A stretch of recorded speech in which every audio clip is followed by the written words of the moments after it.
Well, good evening. I call the regular meeting of the Ames City Council for Thursday, July 27th to order. Evening, Council.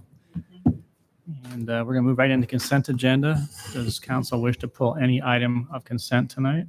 I'd like to pull item 6. Item 6. Anything else? Entertain motion approving consent less item 6. So moved. Second. Thank you. Roll call. Aye. Aye. Aye. Aye. Aye. Aye. Rachel? I just needed to pull this item for conflict of interest. Okay. Move approval of item 6. Second. Moved and seconded. All right. Roll call, please. Aye. Aye. Aye. Abstain. Aye. Aye. Thank you. We'll move on to public forum. It's time we set aside for comments from the public on topics of city business other than those listed on the agenda.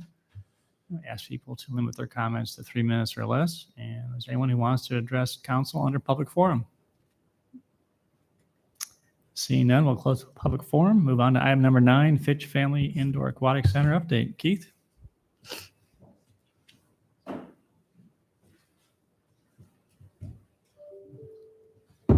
Courtney, you can come on up.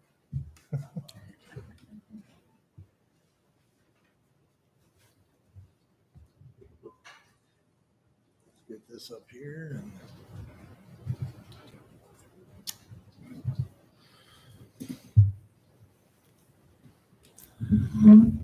All right, good evening, Mayor and City Council. Just going to give you an update. Like we've back in March, we came and talked to you about the end of the schematic design phase. And then we moved into the design development phase. And after this one, we'll move into construction documents. So we wanted to give you an update in regards to the design development and where we're at. So just real quick, really initially in schematic design, we spent a lot of time just trying to figure out programmatically what we wanted to do, what those building spaces should be, what the sizes and so on. And really during design development, really just wound up refining those, better developing, started identifying equipment, materials and so on. And then also we had a DD cost estimate done, which we'll talk about in a little bit. And then also a second set of value engineering options, which was attachment B in your packet. So one of the things with the building floor plan, with this, so initially we were at about 34,000 square feet.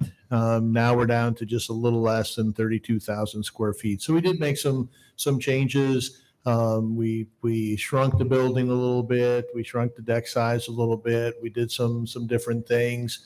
One of the biggest differences with this base bid is that we did eliminate 2 of the universal change rooms. We initially had 8. We went down to 6. And again, from a staff's perspective, we feel that still 6 is still plenty good, because when we look at Furman Aquatic Center, we don't have 6 family change rooms. And we're bringing 1,500 people a day on some of those days. And here we're looking, capacity of just over 400 related to the surface area. So with the base bid and the alternate, so there's some changes there, just a little bit. The size of it shrunk.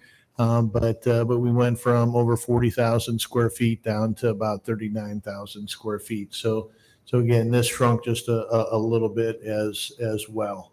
But the alternate itself did not really change a whole lot.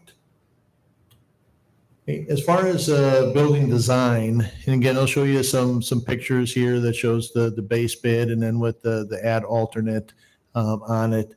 So one of the biggest changes with the building design, when we came back in March, we actually were looking at a steel front or facade to it. As we kept working through it with the design team, really started coming up with some issues regarding potential air gaps between the outside surface, the inside surface, potential for rusting and so on. And there wasn't enough I guess, longevity where this has been used in the natatorium before, and we really didn't feel like we should be the guinea pigs with it. So we're actually showing that would be a precast concrete with a texture on the front, and then the same thing on the right, that would be precast concrete also. So this just gives you same look, but what it would look like with the addition or the add alternate. Now, one of the things you may notice too is with the add alternate on that kind of that east side, looking at it from the south, we did eliminate some of those vertical windows. Again, that was a cost saving measure, so we did reduce some of those on the north side, the east side, and then also on this south side. So it gives you kind of a look with the building design, kind of looking southwest from the northeast. But one of the things I just want to point out in this picture is in the parking lot, if we were going to do on-site stormwater management, those light colored parking spaces are permeable pavers with underground stormwater storage. All right. We do not have that in the current budget estimate. We're looking at, some on-site and then some off-site. Again, this gives you just a look, that green space gets taken up there. If you look at it from this perspective, this is looking northeast. And then again, with the add alternate, with the walking track and the multi-purpose space. And then this is just looking from the north, looking south. You can see the main entrance. And then, with the add alternate on it as well. So one of the biggest things here is they did as part of the contract. So RDG, and we do have a representative from RDG, Brad Rodenberg, who's sitting in the first row, and then Brant Carr, representative from Story Construction, who's with construction management services. So they are here, and I think you all know Courtney Court, our recreation superintendent. I forgot to introduce her. But part of the contract is RDG contracted with Stecker Harmson to do a cost estimate, and then Story Construction do the cost estimate. And then they get together and they reconcile, they look at where are their differences, where are they close, and they reconcile and come up with a cost estimate for the project. So that's what you see in that second column. First column is what we were projected way back when we started, and then the design development estimate. Now, I think the biggest thing to look at is that first purple line where it says construction. Okay? That is what we have set the construction budget at is $20,500,000, $20.5 million. And Brant and Brad, probably get tired of, they probably have nightmares with 20.5 running around because I stress it so much that this is what we have to stay within.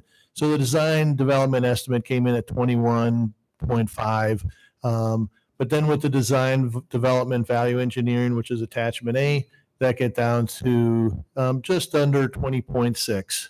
We feel, again, for right now, that is a good number. And then you'll notice also on here, when we came in March, we did not have the add alternate on here, but the add alternate at that time was about 2.4 million. It is now down to about 1.8 million. And you may ask, well, why is it going from 2.4 down to 1.8? And even if you look back to April of 2022, when Stecker Harmson gave it, it was $3 million.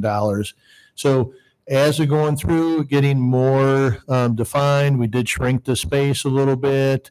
And then also we figured out, our design team, looked at it, and there were some things that were being estimated as part of the add alternate that actually were part of the base bid, and they were large enough, made some equipment large enough to provide what's needed for that add alternate. So there were some savings there. So when you look at it with the design development with value engineering, $32.6 million when we factor in everything. All right. From Yes, we already talked about the value engineering, so don't really need to add anything about that. Besides, some of the things that we have taken away, if bids come in and they're really favorable, we could always add some things in as add alternates if we really feel that they're important. So for potential funding, and now here you see the original budget, and most of it is with the GEO bonds and the Winokur donation and donations from the chamber and so on. So one of the things here is, so GEO bonds, council is authorized up to 21.2 million in GEO bonds. You did that on September 14th of 2021. As of right now, in the original budget, we were just showing 19,300,000, just over that. That was in the latest CIP. Potential funding, and the reason we showed this is that bottom number, that 32.6 million, and that's what the cost estimate for the base bid, the add alternate, and then all those other components is part of that. To get to that 32.6 from a funding standpoint, there already is almost 870,000 in ARPA funding that was set aside for this project. So that's included now. And then the other thing is, if the GEO bonds went up to 20.9 million, so about 1.6 million, a little bit more than that, we would be able to cover if bids came in the way they're estimated right now. So, which is a good thing. And so we're really hoping that that's the case. One of the other things that you see on here, though, is the Community Attraction and Tourism, the CAT grant. And we spelled that out, that we did submit that in January. We did not get funding through this round. They did encourage us to apply for it again, and I'll have more conversation with the CAT grant staff. But usually they are looking at the last dollar in. And if you have enough funding, it's a little bit more difficult to get funding from them. But that still is going to be an opportunity for us, depending on how bids come in. So that's just between the expenses and then the funding. So some additional miscellaneous activities.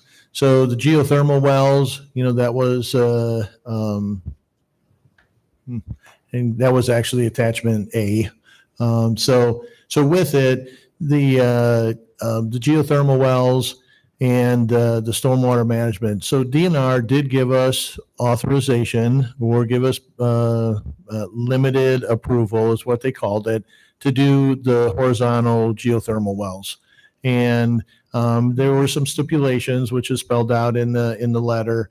And with that, we need to get Story County approval, and then there's some methods that we have to follow as we're drilling the holes. So that is good news, and the geothermal is included in those budget estimates.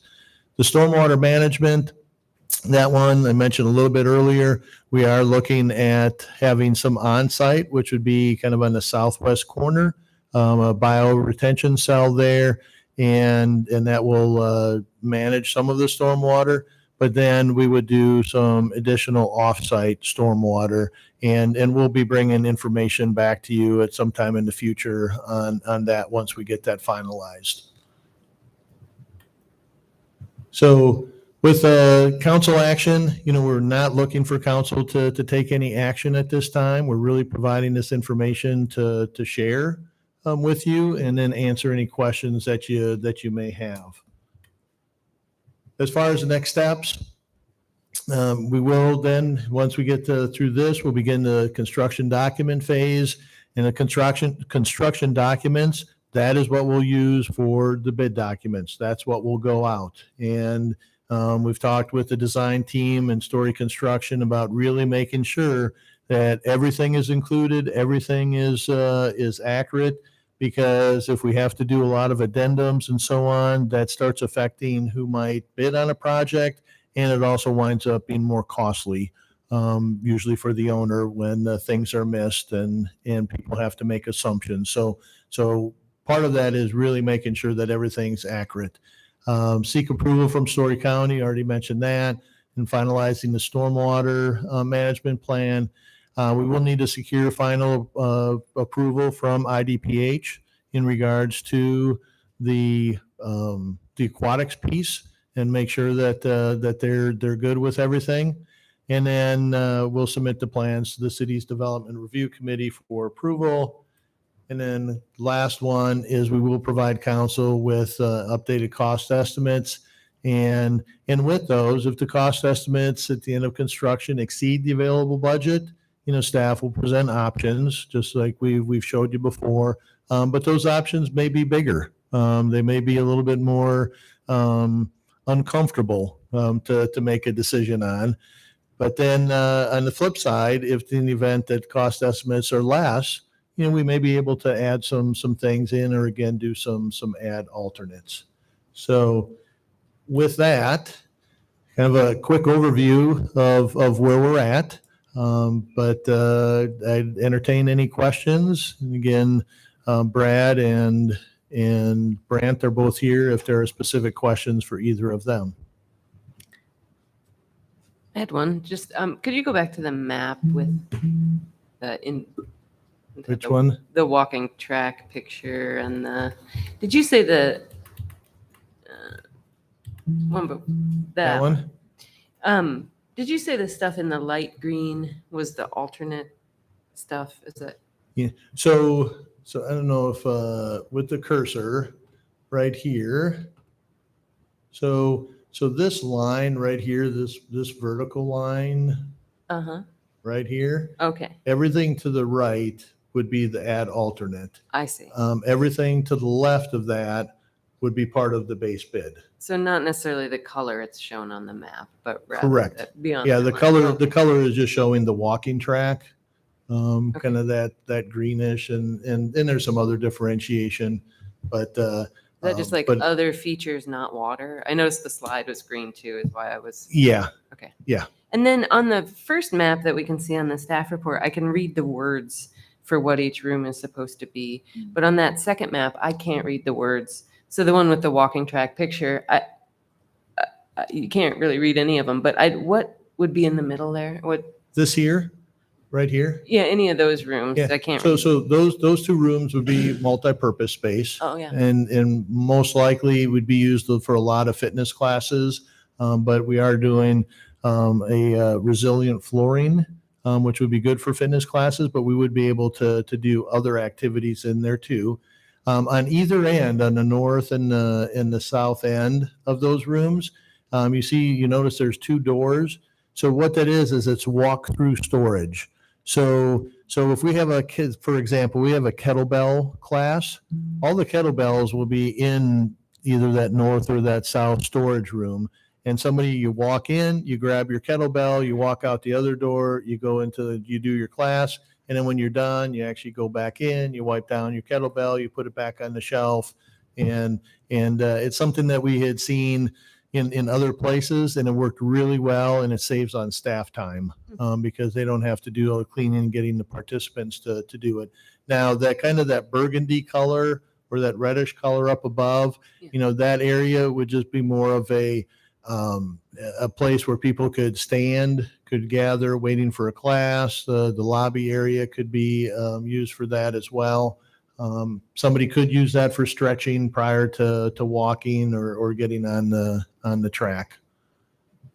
And then in the alternate, we do add 2 universal restrooms up there at the top. So, does that help you, Brian? Yes, thank you. No, that's perfect. That was my Okay. question. Thanks. A follow-up on the indoor track. The figure indicates that there are 19 laps to a mile. Yep. So normally an indoor track around 200 meters. How long is this track? Brad, do you know the answer to that question? Would you mind come up here and sitting by the microphone so people at home can hear? Thank you.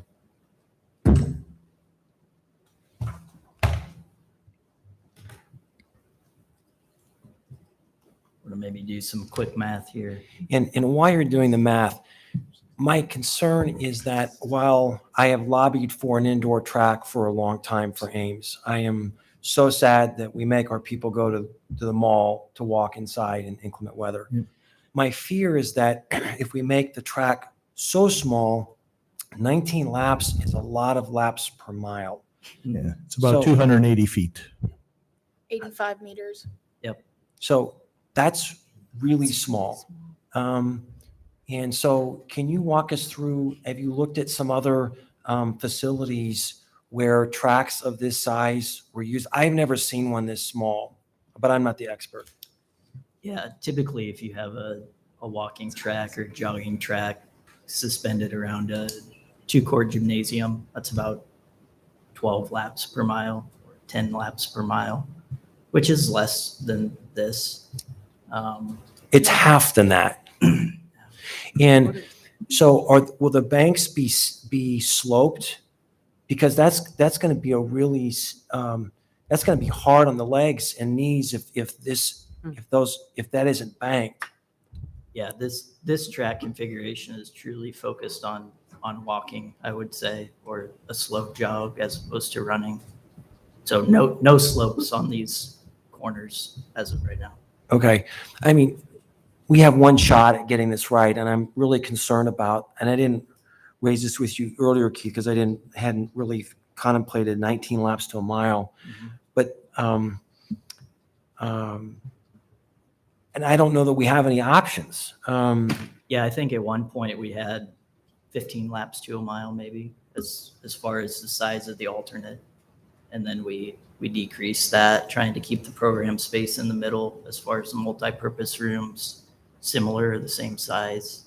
And that track just kind of shrunk in essence of that, as far as trying to save money and really trying to focus on walking as opposed to a quick jog or running. I mean, I even think it'll be hard for runners to get excited about an 85-meter track. I mean, it's not even a straightaway on a regular track, just from a perspective, you know. Yeah, and with that, Tim, through the conversation, we're not going to get runners, on this track. It's really the main question that we get for people is where can we walk? So that's really what this is designed for, is for walking. So this is going to be very similar to walking around the gym at the community center. That's going to be very similar to that is what it's going to be. So, I mean, I assume you have groups that you run these ideas by, focus groups and things to think about. But at some point, the track can be so small that is it really going to accomplish what your goals are? And is the space better programmed for other things? I don't have an answer on that, but this is just one point of feedback. This is the smallest indoor track I've ever seen. And it's unfortunate that runners and joggers won't be able to really utilize this, but I'm not even sure walkers will really utilize this. But maybe this is just a question to take to focus groups and contemplate further. Mhm. The other question I had was on remediation. Have we had any feedback from our consultant with respect to the price tag of remediating the soil? They are working on that. We've had some conversation. Actually, Courtney, Joshua, and I were just having some discussion this afternoon, and I will be reaching out to them tomorrow and getting some follow-up, from them. So that is something that we'll be bringing at another time also, because as we move into construction documents, the design team is going to need that information, to incorporate that into the plans. So initially that was pegged at $1 million, and I see on table one, this is still on there at $1 million. I was just curious if there had been any refinement of that estimate. Yeah. So right now we set aside $1 million. And I can't tell you right now if it's going to be $1 million or if it's going to be $500,000. Right. But anything that, if it's anything less than $1 million, that money could be used for, for the project. And then will we also have additional information about the cost of monitoring the soils going forward? Yes, yeah, and we do have some of that information. I Right. just don't, I didn't put in a report, and I don't recall off the top of my head what that cost would be. Because there's two things. We do have a monitoring well. We drilled those 5 borings. We left one as a monitoring well. And then we also, with any sump that would be in the building, testing that water, we'd probably do it. When talked with John Dunn from WPC, probably do that 4 times a year. And it wasn't a huge cost, but it'd be part of the operating budget. But we can get that information for you. And finally, under a normal situation, I would be very excited about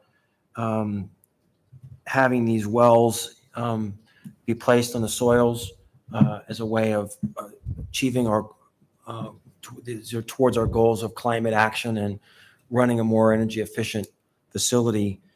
But how do we balance the quantifiable benefits of having the wells there against the potential risks of disturbing soils now or in the future that might cause injury in the future? How do we as a council think about that? I don't know how to think about it. Yeah, I think one of the things that I would say to that is the DNR, okay, they would not give us any approval until we did the additional borings. So we did the additional borings and we provided them with all that information, and we went down 45 feet, which is what the depth of that lowest lateral would be. Given the information that they received from those borings, they have said that that northwest portion of the site, you could put the horizontal, the laterals, that geothermal. If they were not comfortable with it, they would not give us that direction.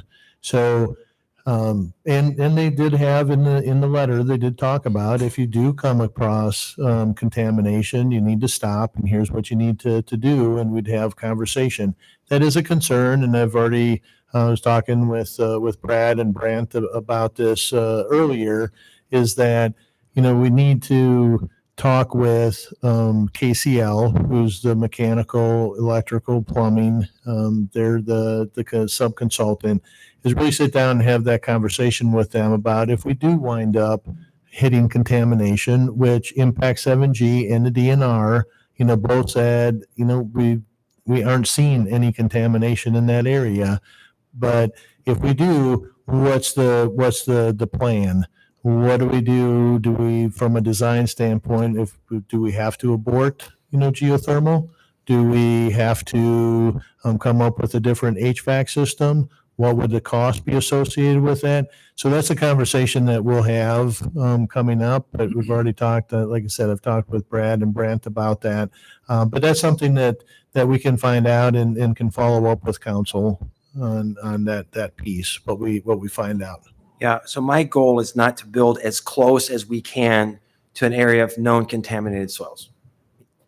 Yeah. But I will say I have a high degree of regard for the folks of the DNR. So I know the people at the DNR who give oversight to underground storage tank issues. And the state of Iowa was well served by those people. So that letter means a lot to me as a council member, because I know the expertise. This is a very sharp group. Yep. But as a non-expert in this, I just really want to be careful. If the cost benefit is just unusual for the council to consider, just because that's not something that we normally have to weigh in a balance. So it's just different and hard. Thanks. Yep. Other questions? So to back to the DNR, Yep. says if contamination is suspected at any time during drilling or system installation, geothermal system must immediately cease work and notify the DNR spill hotline. So that's something you're going to be talking to the consultants about, because that that won't really be known until you're actually doing construction, which is way past the time of making changes to design without catastrophic potential budget implications or design implications. Is that correct? Yes. So one of the things that we've discussed briefly, with this is there a way to do one thing is to, we could probably even do it right now. We could do a test well just for geothermal. And with that will give us a lot of information just that we would need for the geothermal. So we do that. That test well could then be used as part of the well field. So that's one thing. We were talking a little bit, before the meeting about also, is there a way to maybe do the demo of the buildings, do some of the site work and get all the well fields in and do that before construction of the rest of the building even starts, which could give us some additional time. But that's going to also To- occur after the project is bid. Correct. So that's what we're Yeah. we're trying to anticipate what might happen and trying to help avoid we got a major problem here. So Yeah. And that's a conversation we can have with Yeah. with KCL. it's better to ask you Yep. now, and we're not being critical. It's just more or less, Yep. this has been an issue that's been brought up multiple times by council, and you're as concerned as we are Yep. about it. So I'm just saying, Yep. trying to anticipate. Do you know off the top of your head how deep are the TMW 7 and 6? How deep do they go with their test wells or their test borings? So the ones that they just recently did in May, that the DNR requested, those were 40 feet, 40 or 45 feet. And the reason they went that deep was because they'll go 15, 30, and 45. So that's what they wanted. And they came back clean. Yep. There was one over on the east side that had some traces of benzene in it, but that's why they blocked off that whole northeast section. So one of the things that were asked previously, and that is, and this goes back to our initial meeting with the DNR, was concerns with, obviously, when you excavate, groundwater flowing into the excavation, drawing contaminants.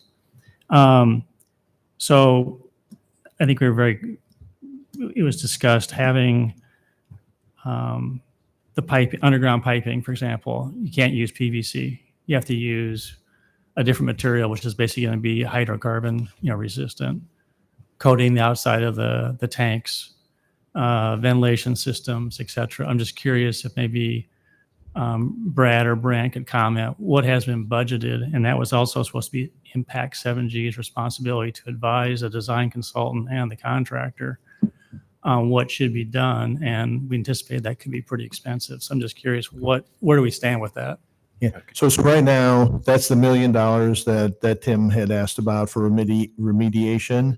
So there has been nothing budgeted right now. So for those things, and that's, All right, so why has our consultant not gotten that information to the design team? Because to me, that's incredibly important. I mean, if they come back and say that's a $350,000, adder, I'm not upset with staff. Right. It's just they don't seem to be performing. If we're going to hold the design team, to their feet to the fire, why are they not providing that information? What's holding them up?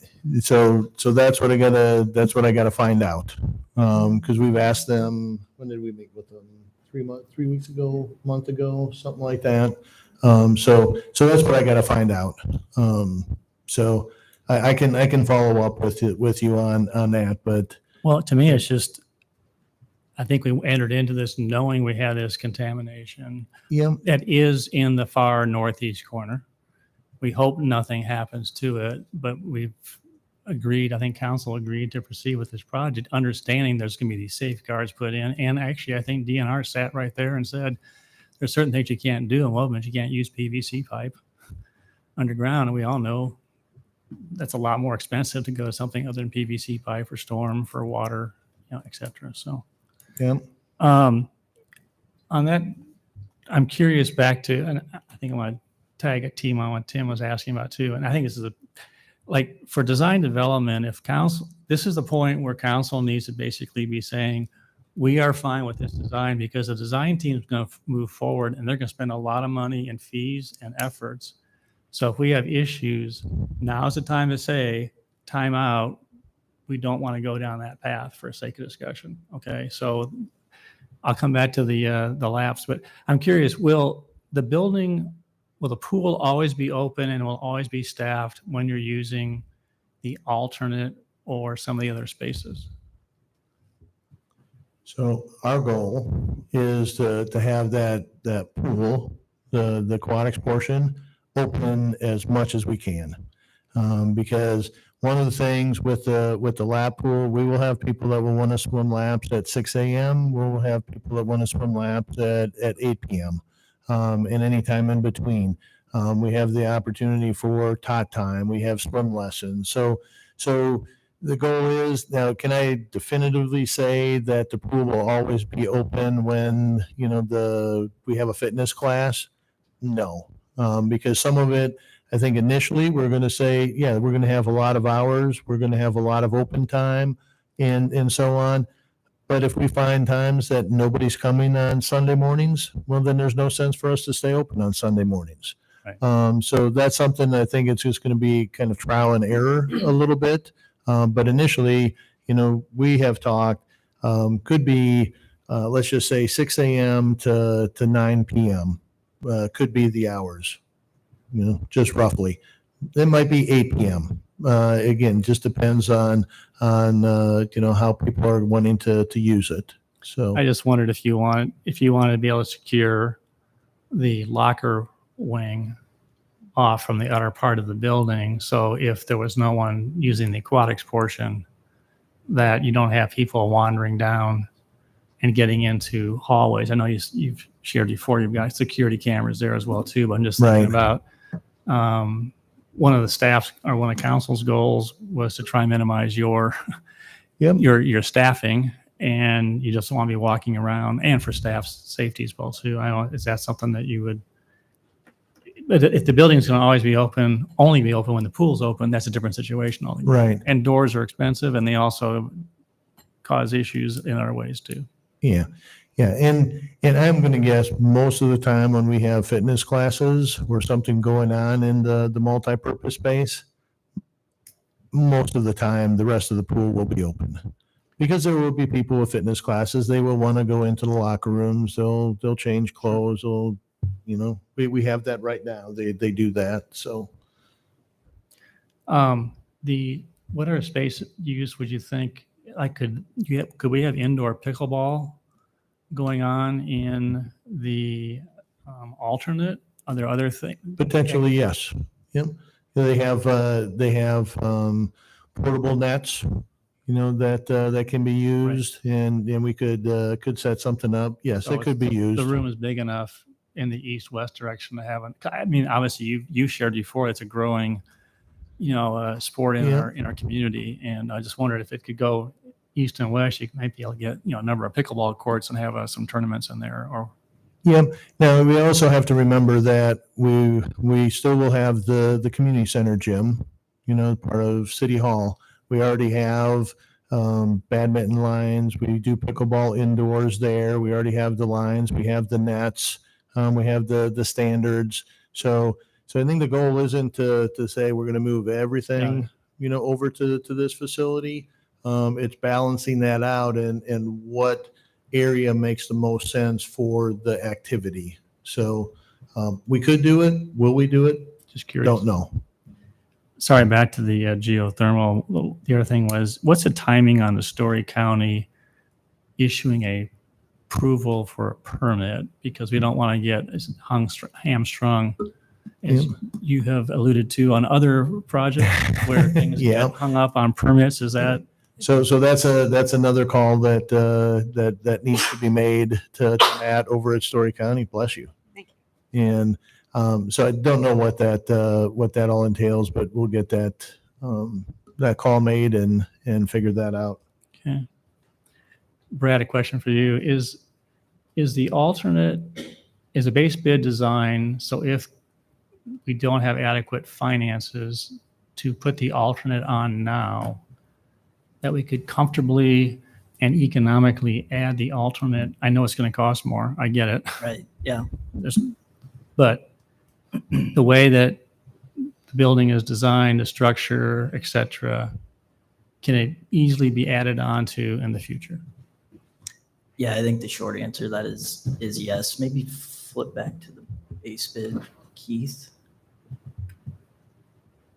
Yeah, so that far east wall, knowing that that's precast panels, I think we could start to, or continue to think about how those panels can be removed to accommodate that track.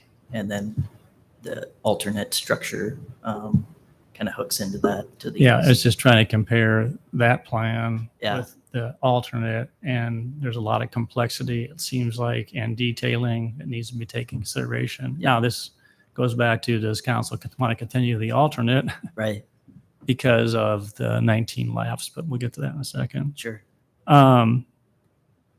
So, Keith, this is a really good report. I really appreciate it. And I appreciate the fact that you brought back what the priorities of the council are, on the first page.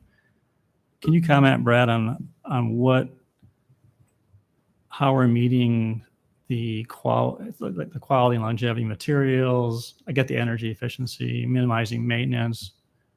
How are those being accomplished? And are any of those in conflict with some of the VE items that are being proposed?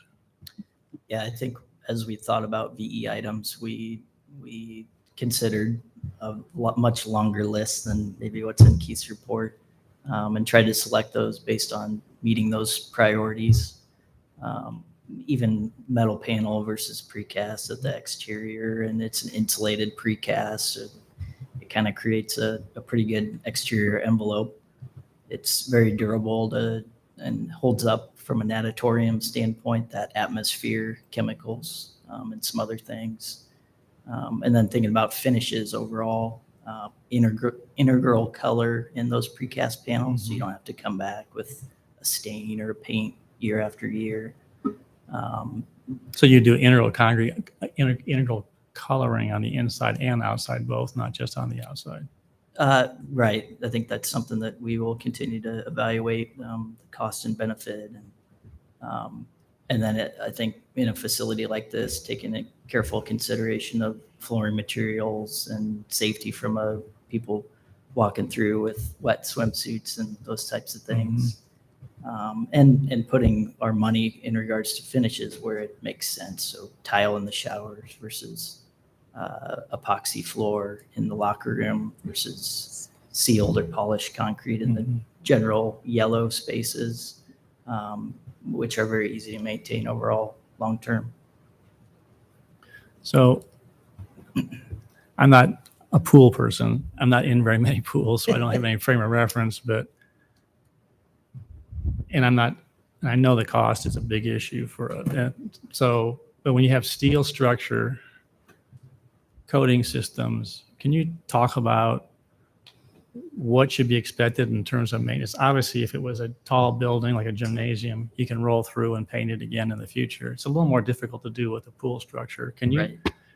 in your experience, because obviously this is an area of expertise for you guys to do a lot of pools, how many are steel structured, and what kind of steps do you take and have budgeted to make sure that in 5 years, we're not looking at having to go back and repaint, or we have rust issues? Obviously, detailing is going to be coming out. But Yeah. can you talk about that a little bit? Yeah, definitely finishes in the natatorium are considered a bit different in relation to the rest of the building just because of that atmosphere. Starting with the steel deck, making sure that that's a factory finish with a system and a steps from a finish standpoint that hold up in that environment. So you're talking about a pre-finished acoustical deck then? So you're- Right. Yep. So it's perforated. It has insulations up in the flute that help with Right. acoustics in the space. But that's all factory finished, so it comes to the site kind of ready to install, if you will, atop the steel joist. So it's not field paint, it's not field painted Right. or coated? Yeah. So Okay. there's a smaller factor of error from that standpoint, with missing spaces or pieces of that. And then making sure any steel within that space has a special zinc primer with a high performance coating, which holds up much better than just a regular paint or even an epoxy paint in spaces like that. So, and even access off the deck, thinking about maintenance from that standpoint and being able to trace back from the exterior if you need to get a lift in from the exterior into the natatorium space, making sure that that's feasible long term, and being able to get that into the space and do what you need to do from a maintenance standpoint. Even lights up in the ceiling, making sure that none of those lights are above the water, just in case you do need to do maintenance from that standpoint as well. And then we have a broom finish concrete finish on the deck as well. It's pretty low maintenance from that standpoint. So it's really, it's a space you got to think specific about as far as how you finish materials, what those materials are. Even a stainless steel railing, I mean, there's going to be some maintenance to that as well. You'll have to still clean that. It's not just going to sit there and stay clean all the time, right? So just because of the water and the chemicals in the water, those types of things. Does that answer your question, John? Yeah, I think so. Devil's in the detail. Right. Actually, Absolutely. the devil's in the execution, which is where Brant comes in. He's going to Well, yeah, relates because, to all those details. and it's just, I'm just thinking long-term for the city.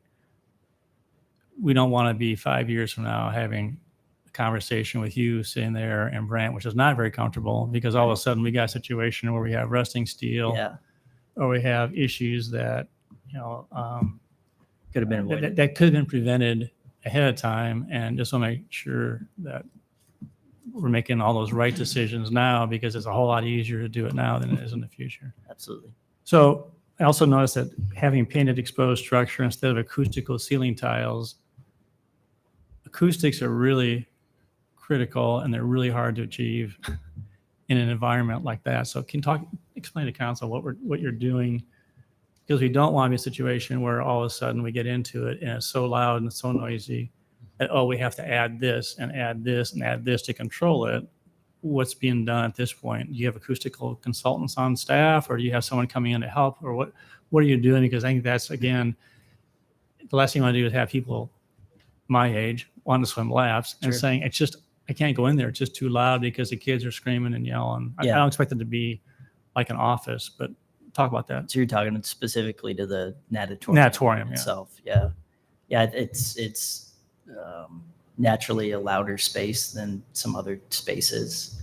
I think the VE option on there, as far as exposed ceilings versus acoustical panels related to some of the open corridors in the rest of the building. But as far as acoustics in the natatorium, we'll continue to look at that as far as the impact of, obviously, the activities within the space dictate the noise level as far as recreation versus 6 a.m. lap swim. Obviously, there's some different considerations there. But I think that acoustical deck really helps within a space like the natatorium to absorb a lot of that sound. I won't disagree, but just that alone is not going to take care of it, right? Most of the time it does. We've seen, just because going into, again, a space like an natatorium, that environment, trying to add anything that would hold up long term compared to that deck, becomes more of a maintenance issue than achieving the acoustical goals that we're trying to meet there. Well, no, Keith and Courtney, I'm sure, have talked about what your expectations are regarding acoustics and sound level, Yeah. but just to me, it's like, now's the time to be, I don't know what Brant's got budgeted. He's probably got everything taken care of and we're not going to worry about it. So, but anyway. Sure. And I just had a question for Brant. I don't want him to feel like he's being left out and read. So, in your budget, you have $223,000 for carefully managing design contingency through CDs. Can you kind of talk about that? I kind of assumed that you would do that on everything, not just this 231. And help me as a former design professional not feel like this is basically a giant, we'll just catch all and try and get the project cost down, essentially. Yeah, so it's a great question. So as you know, at the end of design development, we allocate a finished design contingency. And so we did the same for this one. As we were going down through the VE and as we were going through the overall project, it gets to feel of what level of certainty do we have of our design elements are going to stay within where they need to be. So that was a group conversation that we had just to say with Brad and his consultant team, how comfortable are we about the dollars that we have left? And we looked at each other and said, we feel really good about where we're at. We feel solid about the design. We understand the intent. We understand that we need to stay within parameters that have been put there from a budget standpoint. So that's where that line item came from. Say we're going to carefully manage those design contingency dollars to make sure that they don't get out of line. We're not going to add a bunch of stuff. We're going to stay right where we're at. And so we left an appropriate amount of money there to make sure there still is design contingency included. So the 231 means what? So the 231 was a reduction in what was left. So I wanted, Just over 900,000, I think was left. correct. Okay. And I get it. I know that there's not, you're at 40%, documents, you're still making assumptions. I get that. It's just more or less, Council, I just want to say, when we talked about having these meetings a few weeks ago, these guys were a whole lot higher price-wise, and I was absolutely thrilled to see it come down. So good job. But it's only as good as numbers on paper. So Keith assures me you guys are very comfortable, and obviously the pool and mechanical were the two ones that were the wild cards. And do you feel, Brant, are you comfortable? Because there's a huge variation in the pool and a huge variation in the mechanical. You can't guarantee anything, but do you have some bidders in your pocket that you believe are going to bid and not just give you a number? Because I know from experience, people give you a number and all of a sudden on bid day, they don't show up. And you're left holding the bag. So I was just curious, are you comfortable that you got pretty good comfort that they're going to, because those two numbers was like a $2 to $3 million swing. I mean, it's huge. Yeah. So Oh. short answer, yes. So we had two pool builders that came in. And so from our budget standpoint, we had a variation in there. So I say somewhere meet in the middle. So we have at least two bidders that would be under that. There was some that would be over that. So we had that exact conversation as a team about how comfortable are we? Because Right. we need those bidders to show up. Right. Right. So not just one, but having two gives us some comfort level. So we're comfortable where we're at.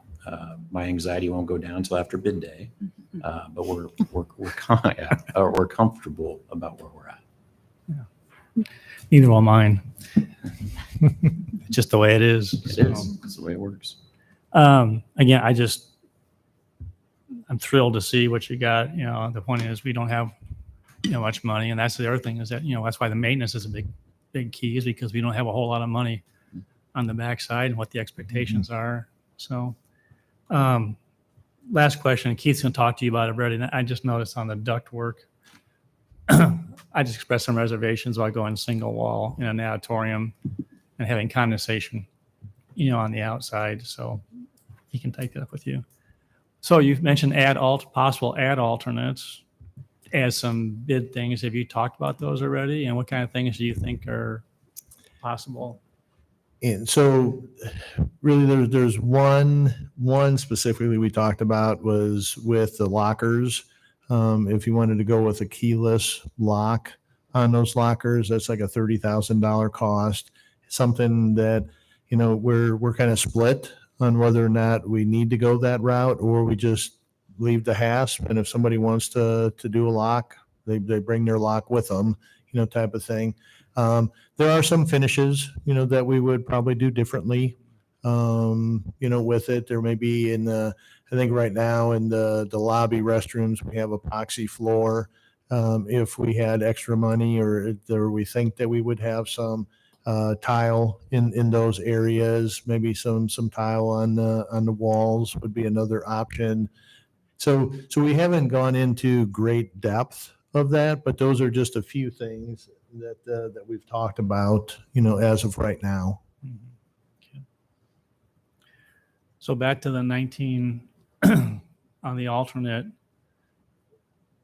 I think, and Brad, can you comment on basically what is available site-wise when you have the slide exiting, which is a cool feature, going outside and then coming back in? I think the site plan I think I saw had like a stormwater retention in the corner. Are you limited on the east side in terms of how much you can go out to make that space bigger to actually reduce it from 19 to 15? And I guess, Tim, what's the acceptable amount? Because if it has to be no more than 12 laps and we don't have it, then the point is, why go through the exercise of building the alternate to begin with, or you change the use of the space? I actually think 10 laps to a mile is more of a standard for an indoor track. Now, Right. again, I wasn't aware that we were focusing just on walkers, but if you wanted to have a more expansive utilization, I think this track is half the size it should be. So this is a big space, and just to think outside the box, if the building was configured differently on the lot, would that give you options? Could we do the add-on instead of on the east side, do it on the north side and give you more room to work? So I'm just thinking outside the box a bit, but this is a full city block. It seems like there should be some options. Yeah. Yeah. And comparing, how the building sits on the site now with some of the parking counts that we're trying to meet. I think we're at 128 as of right now. And some of that is dictated based on use of the building and those types of things. But as the alternate is added on to that east side, we do take up most of the real estate there. So thinking about it just relates to so many things, right? The stormwater detention, parking, and some other things. So to get to that 10 laps to a mile, we could look at other options, but it might be difficult when you're thinking through Keith, that can you many go items. to the next slide? Yeah. So I was going to say is this is just a base Base bid. bid, yeah. And this is with the ad alternate. We did look at different options early on, try to get a longer walking track, try to look at, some different things. But even Tim, with what you're saying in regards to, different, or configure this differently on the site, it's going to be very difficult, because, right now, I think Brad alluded to it, right now we have parking, we have building, we have stormwater, and there really isn't a lot more opportunity to put anything else on here. And so it's either if you don't feel that the 19 laps is acceptable, then we shouldn't do it, and we'll save money. But I don't know, because we did have a lot of different configurations early on in Yep. regards to things. And as we're shrinking, right now, what you're seeing for the cost estimate and everything, we have shrunk the base bid. We've shrunk the building. We've done some other things to get within, what our budget is. And if we're going to add, basically what you're doing, if you want to get down to 10, you're doubling that, so you're taking basically that walking track, and it's going to go well into the parking lot. And then what do you do with that open space, in between? If you have put more multi-purpose space in there, you're just probably adding, you're probably adding another 8,000 square feet, which is going to be well above what we have for a budget. So I think right now, the question for council is, if you don't think 19 laps is acceptable, I want to say that Ames Fitness, their track that they have might be 14 for some reason, 13 or 14. So, but with it, so it's I don't know with the site that we have and everything that we're going to be able to double the size of that track. Brad, are you at the setback line on the east side? How close are you to the setback line on the east side with the alternate? We'd have to check that. I think the setback is 20 feet there. We did talk to some folks with the city as far as how it relates to the slide on the other side. They were okay with that kind of going into that space. So we did try to scoot it as far west as we can, Yeah. considering how that slide comes out currently in its current configuration. So I think it's slid far enough west to accommodate the track we have now, but trying to scoot it farther east, we could look at that. What about Options? parking spots on the site? Keith, do you have a sense for, do we feel like this is going to meet our need easily, meet our need with a challenge?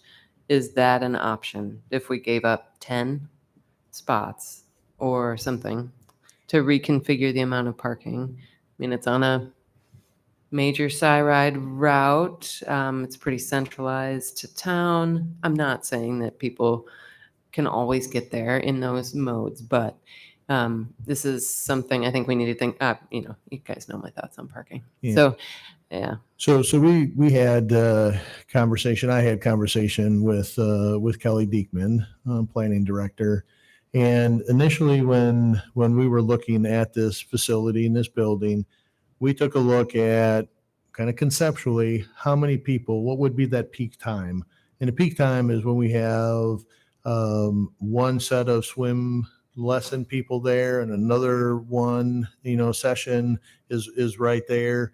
Those times are overlapping. We have fitness classes going on.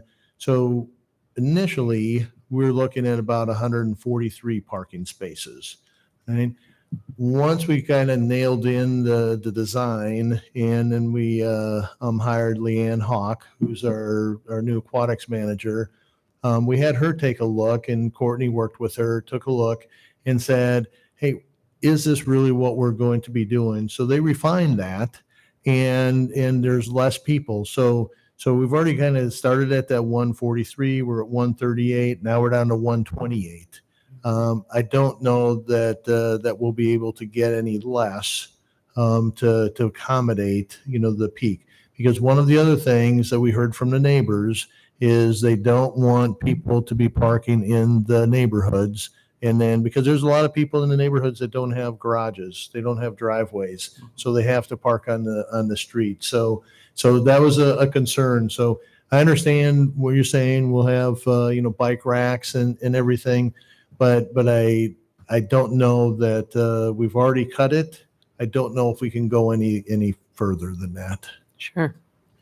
So just on my thoughts on the indoor track. I'm just one member of council, and my hope would be that the conversation that we have would be fodder for discussing with potential users and focus groups. I mean, John has the design background that I would give his ideas a lot more weight than mine, but I would just encourage further looking at this, because I'm concerned that we're going to build this, and why would you go walk around this thing 19 times when you can go to the mall and do a handful of laps? I mean, you're gonna be dizzy walking around this thing. Different topic. Keith, could you clarify? I maybe misunderstood earlier. The $1 million for mediation, I thought that was just on the soils itself and not for modifications to the building or equipment in light of the soil contamination? Is it both? It's both. And right now, considering where the soil contamination is, the DNR has told us that if we have parking on it right now, which is what most of that northeast corner is, if you remove that concrete, do minimal grading, and put concrete over the top of it, you don't have to get rid of the soils. You don't have to chase, the contamination. So that's why we have the building where it is, as far away from that contamination as possible. That's why we have the parking over that area, so we don't have to do a lot of soil remediation. So really, that $1 million, for the most part, should be really used for what the mayor was talking about earlier. The different piping, the different, and again, we'll have to look at that difference because they already have, PVC piping or something in there. So whatever we have to go to, it's just that additional cost or that cost differential, for it. Vapor barriers, the vapor mitigation system. Those are really what that's going to mainly be for. Now, if we wind up having to do dewatering and we do get some contamination, in that water, we have to do something different. If it's below levels, we can send it to storm.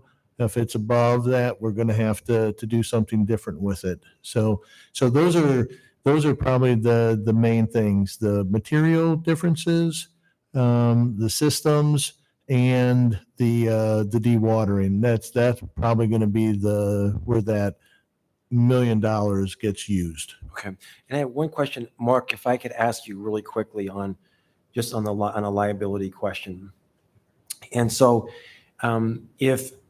this is to the mayor's point, if there really was a major issue and we were told we have to suspend, or worse, we have the building constructed and the contamination migrates to the south, and all of a sudden we have issues that cause, maybe even shutting the facility down, there's going to be all kinds of finger pointing and liability concerns. So right now, if we rely solely on the DNR's expert analysis on this, we can't sue the DNR because of sovereign immunity. And I'm not going to give legal advice. I'm going to let you sort of guide us. Right. Is there merit in considering having another source of consulting on these issues other than the DNR?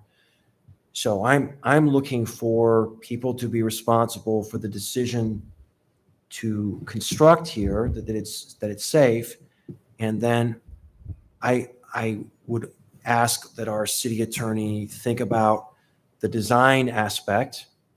Are there considerations that need to be made in light of the soil contamination? Are there ways in which we design the facility differently? And then we have considerations on the construction phase. So it seems like there are three sort of logical areas where liability is going to be addressed. What are your thoughts as far as advising us on the front end here in 2023 as we think about those three areas of liability?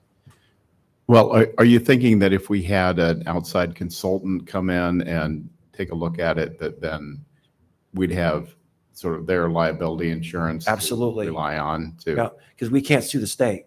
Yeah. It is, that's, I would say not a bad idea. That adds an extra expense. We do have the DNR guiding us on it, and I think we can feel fairly comfortable with the DNR's analysis here. But it seems to me if anyone down the road is trying to sue the city claiming, adverse health effects, that's a hard case to prove. I got sick because of this, making the causal connection, I think is rather difficult, if not impossible in a lot of cases. But, I don't know, it's a council's decision. I guess I wouldn't really say go out and hire someone else, it probably does provide an extra layer of of protection. Then you also wonder about, whether there's going to be any, any consultant willing to give us an opinion that might, place them in jeopardy someday if they're wrong. So we may not be able to find anyone to do that, but I don't know how consultants in this business work, but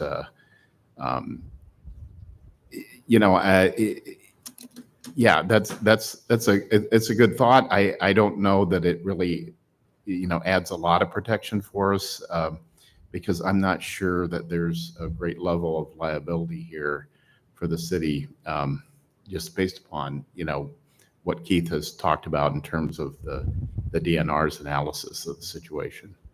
Well, and I don't mean to put you on the spot, so this is something you can mull over later.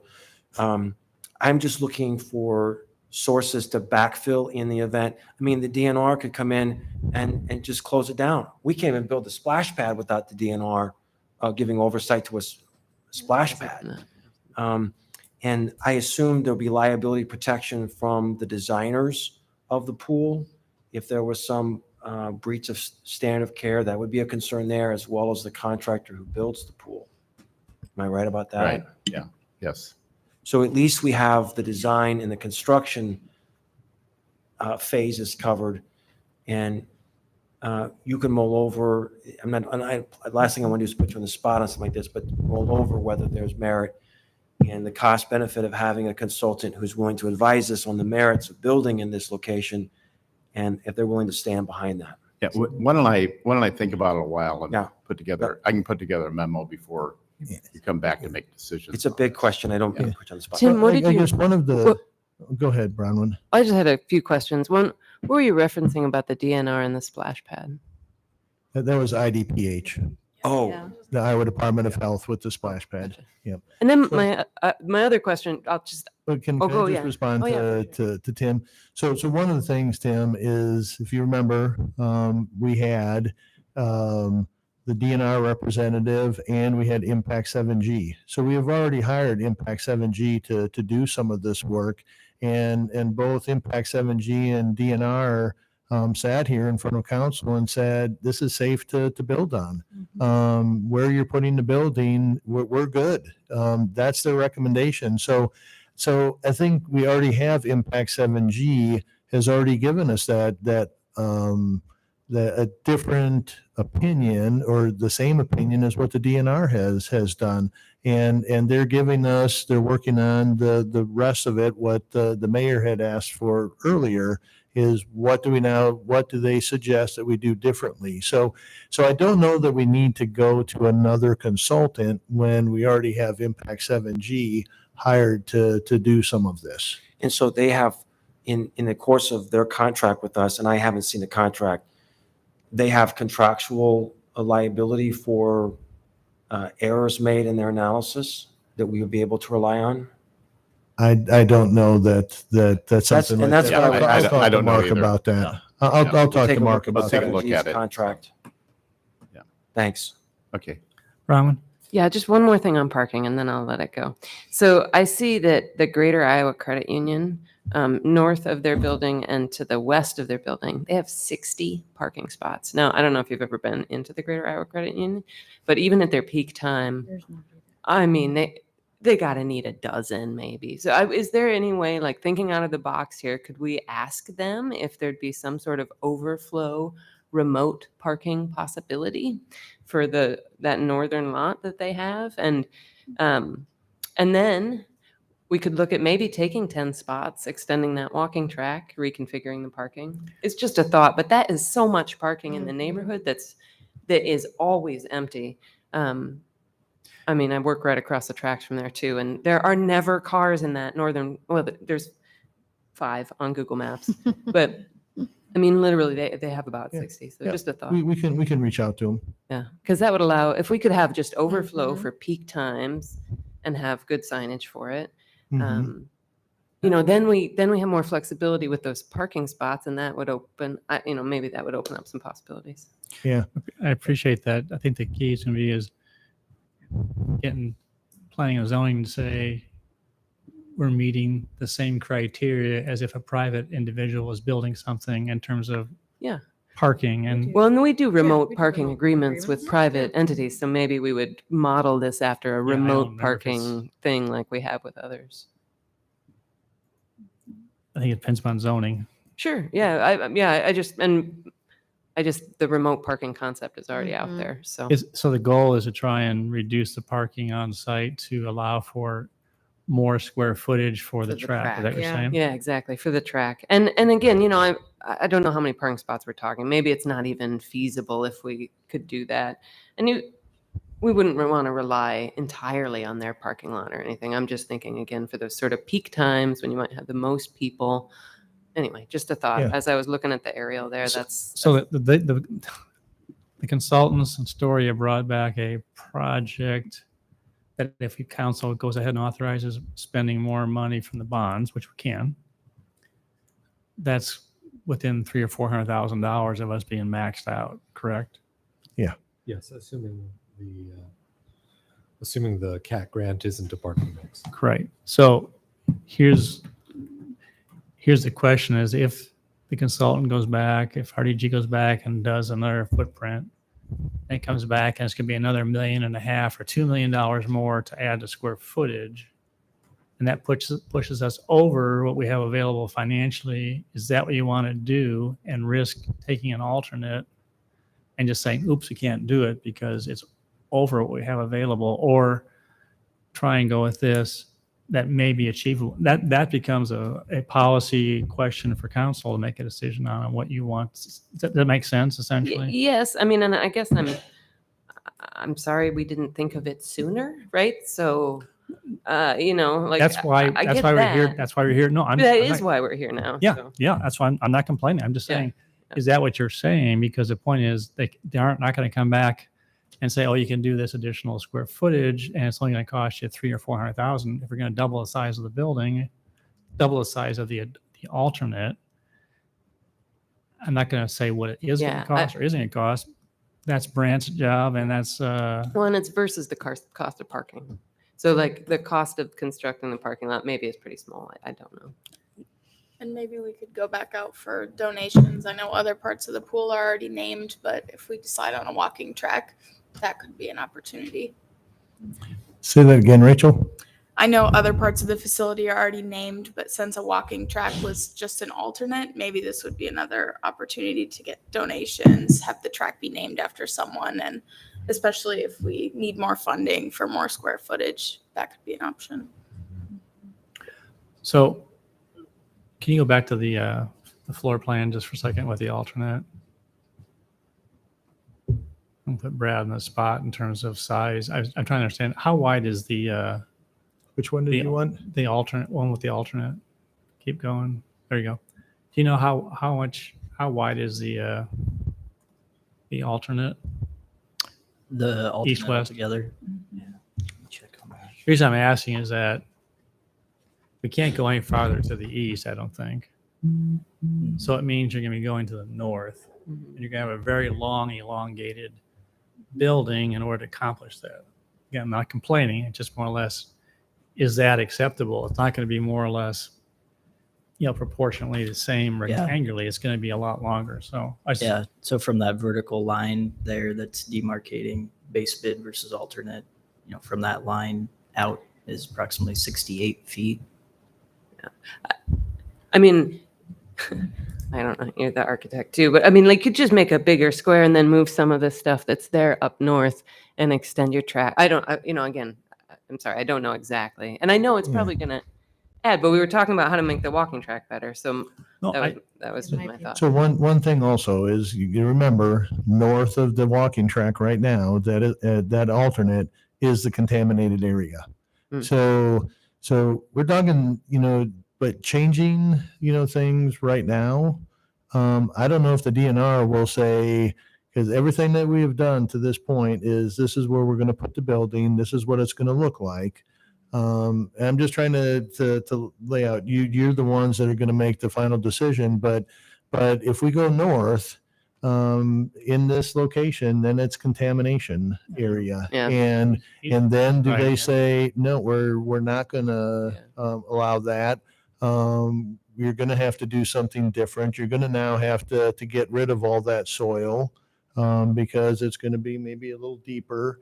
And you're going to have to put some foundations in, and you're going to have to do a lot of different things. I know the city manager has brought up during CIP about the a field house per se, at some point with gymnasiums and so on. Now, if we do something like that with 3 gymnasiums, you'd get a lot longer track and with it. Now, is that a guarantee? No, but I don't know at this point, and Brant, you can maybe speak to this from a scheduling standpoint, to do all of this stuff. The whole idea, and I talked with Brad about this earlier, is that right now the schedule, we're still to get bids out in November. If we start delaying that and we get past the first of the year, and do we start then hamstringing ourselves a little bit, because the further we put it out, cost will go up and so on. There's a lot of things that are impacted here, and I don't know, the schedule piece, the cost of redesigning, the entire building at this point. So I just want council to be aware that there are a lot of things that this will impact, and a lot of work that's been done at this point will potentially need to be redone, and going to the DNR and saying, all right, now this is what we're going to do. Will they say yes or no? Right. Well, you could mirror the building on the site, extend it and go north with the track and avoid the contaminated soil. You're right. And looking at the graphically, you're going to get into the contaminated soil. I guess we got to go back is, if that's something the council wants to do, now is the time you're going to have to do it and decide what it's going to do in terms of impact on schedule, and if there are any cost implications. But that is the reason that we're meeting, to talk about these things, is because now when you got to make a decision, if we say go with this, that's what we're going to get. We're not going to, because it becomes very costly to go back and start changing things.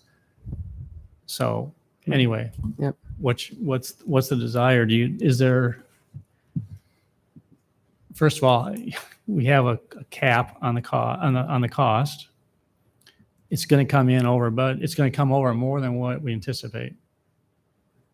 So how's it going to be funded? That becomes an issue. I do think I just thought to look at the aerial, and the parking thing just came to my mind Yeah, tonight, let's- but I do think that's something that we need to be thinking about more. So for future facilities, I guess, maybe it is too late for this one without really No, it's affecting the if you take the cost. parking by itself, no, it's not too late to talk about, because they can go ahead and just lop off parking spaces. That's, Right. I think, It's the additional building. yes, part it's too. additional building. But I think had we planned for had that been a thought earlier, it would have saved money, right? Because it takes redesigning and all that, right, to accommodate. Well, And I think that parking is pretty easy to start lopping off and getting an idea on what it's going to cost in terms of the cost savings. The Mhm. building aspect's a little different. yes, yeah, that's true. But I mean, all the redesign of the interior part, or mirror, making it the mirror image thing is an interesting thought. So just flip it and run the, I think there's a reason why they put it on the site Yes. this way. yeah. And one of the things is that they're trying to keep it so the entrance is close to the east side, because their neighbors did not, people want, you know. I see, sure. But the point is, Yeah. I'm just trying to tease out from council, because you are the ultimate decision makers on what's your preference. So either need to come back soon, Yeah. very soon, with some general ideas. I mean, if even a thumbnail, what it might look like without going through all that difference, and you just use square footage cost for sake of discussion. But we just know it's going to come in More.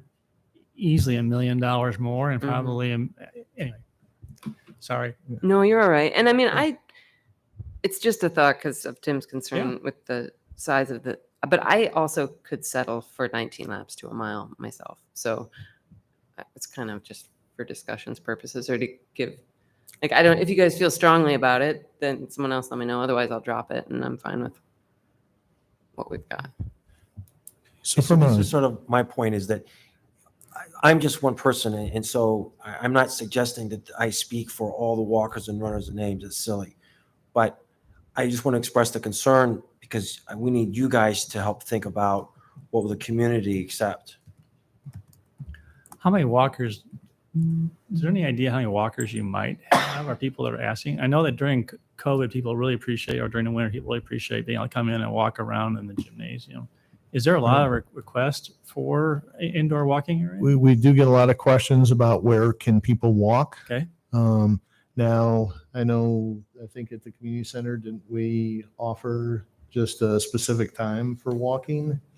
And it wasn't well received because I think part of it was because people had to pay.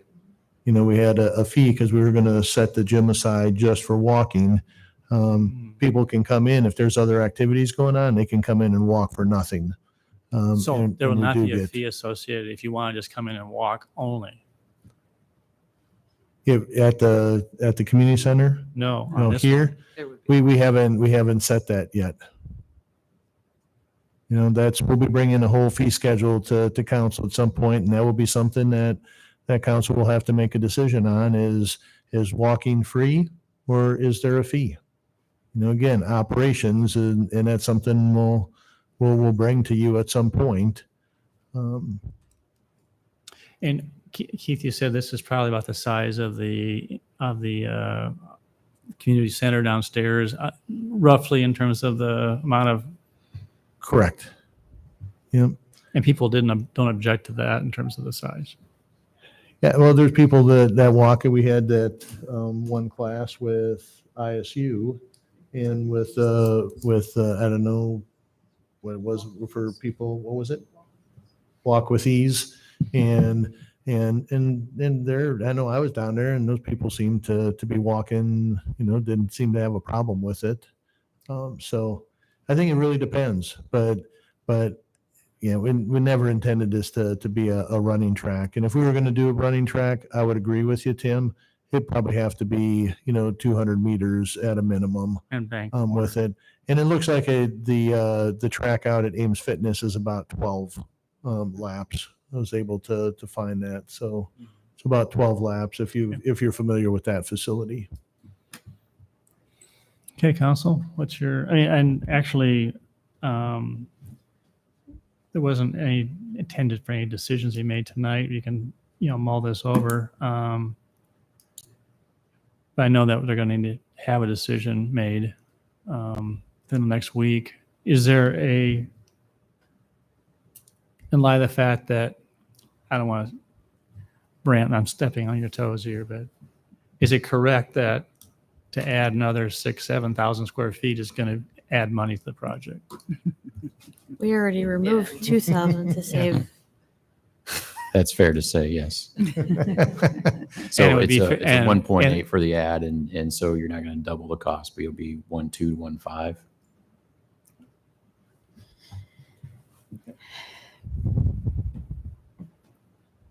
And And that's it's just not, the and cost of the it's really facility. difficult, it's impractical to try and bid it alternate one and alternate two. Where alternate two would add an additional it's basically it's going to be either the 19 laps to a mile, or it's going to be Something less that- laps per mile, but it's unfair to ask to do that kind of complex, alternate, and also for the bidders as well too. It gets really kind of potentially messy too. I think the bidders, and then really their design teams are designing two different buildings. For the alternates, yeah. Correct. So I guess, is there an interest to do something which is adding more square footage with that information or not, from a standpoint of a at least a conceptual sketch, or is it everyone okay with this alternate the way it's shown?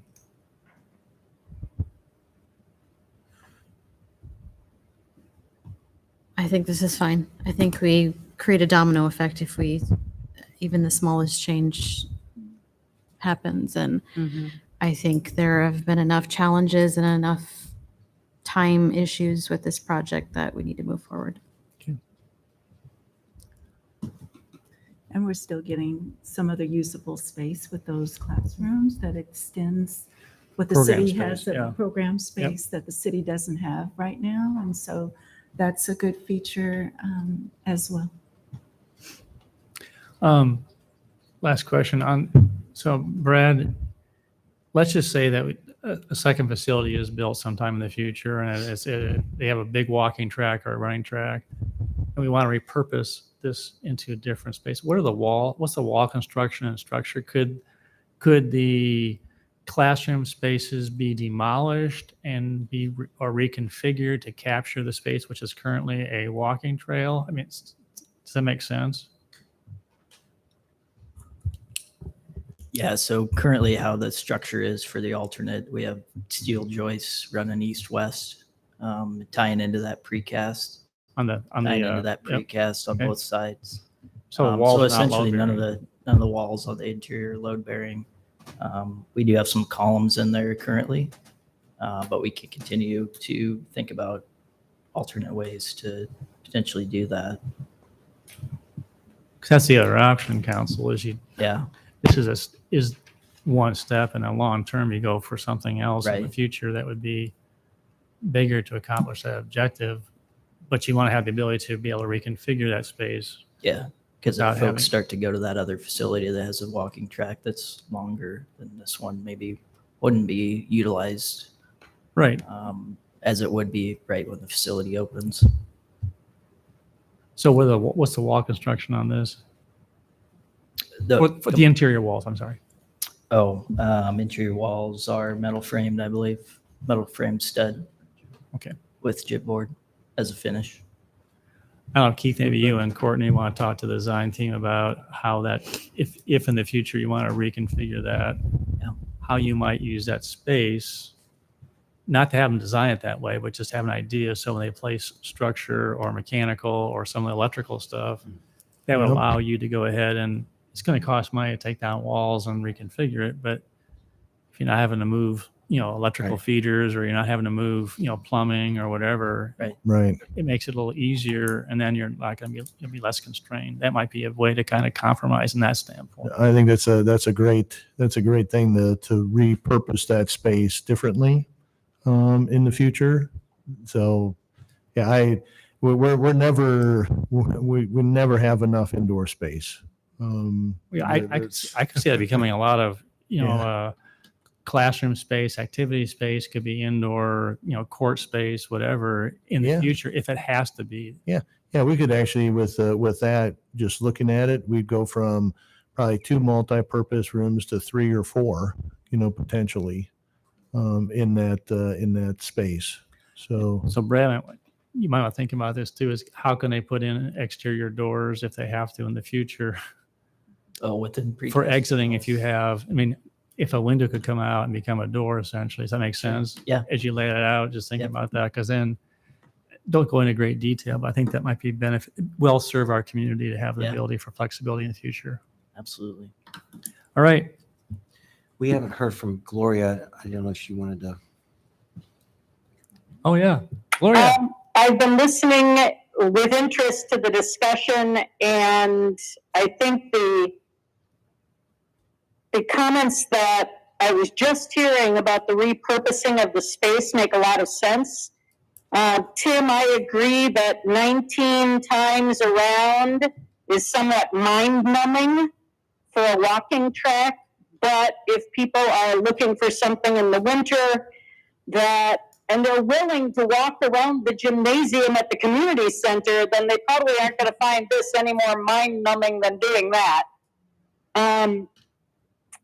I think that the cascade effect that would occur if we embarked on a redesign at this point is a big problem that I don't think we want to enter into by changing the design now.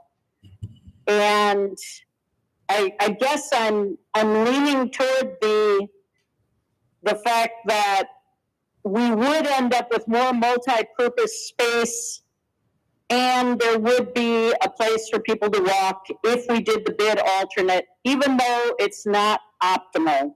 And I also agree with Bronwyn about the remote parking, which we maybe could be considering anyway if we need stormwater management options.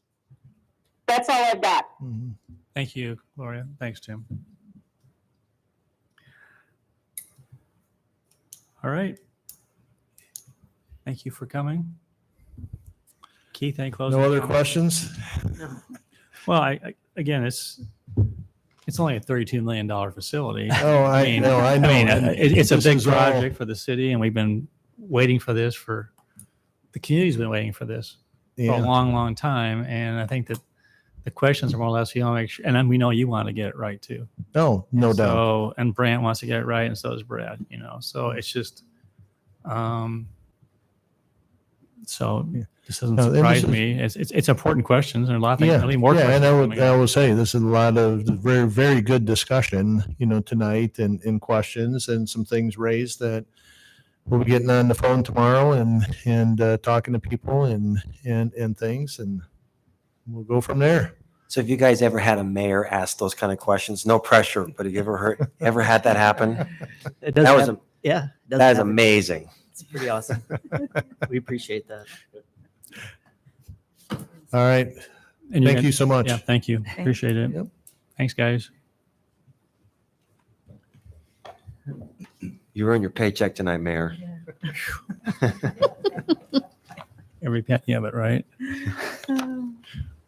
All right, we're moving on to item number 10.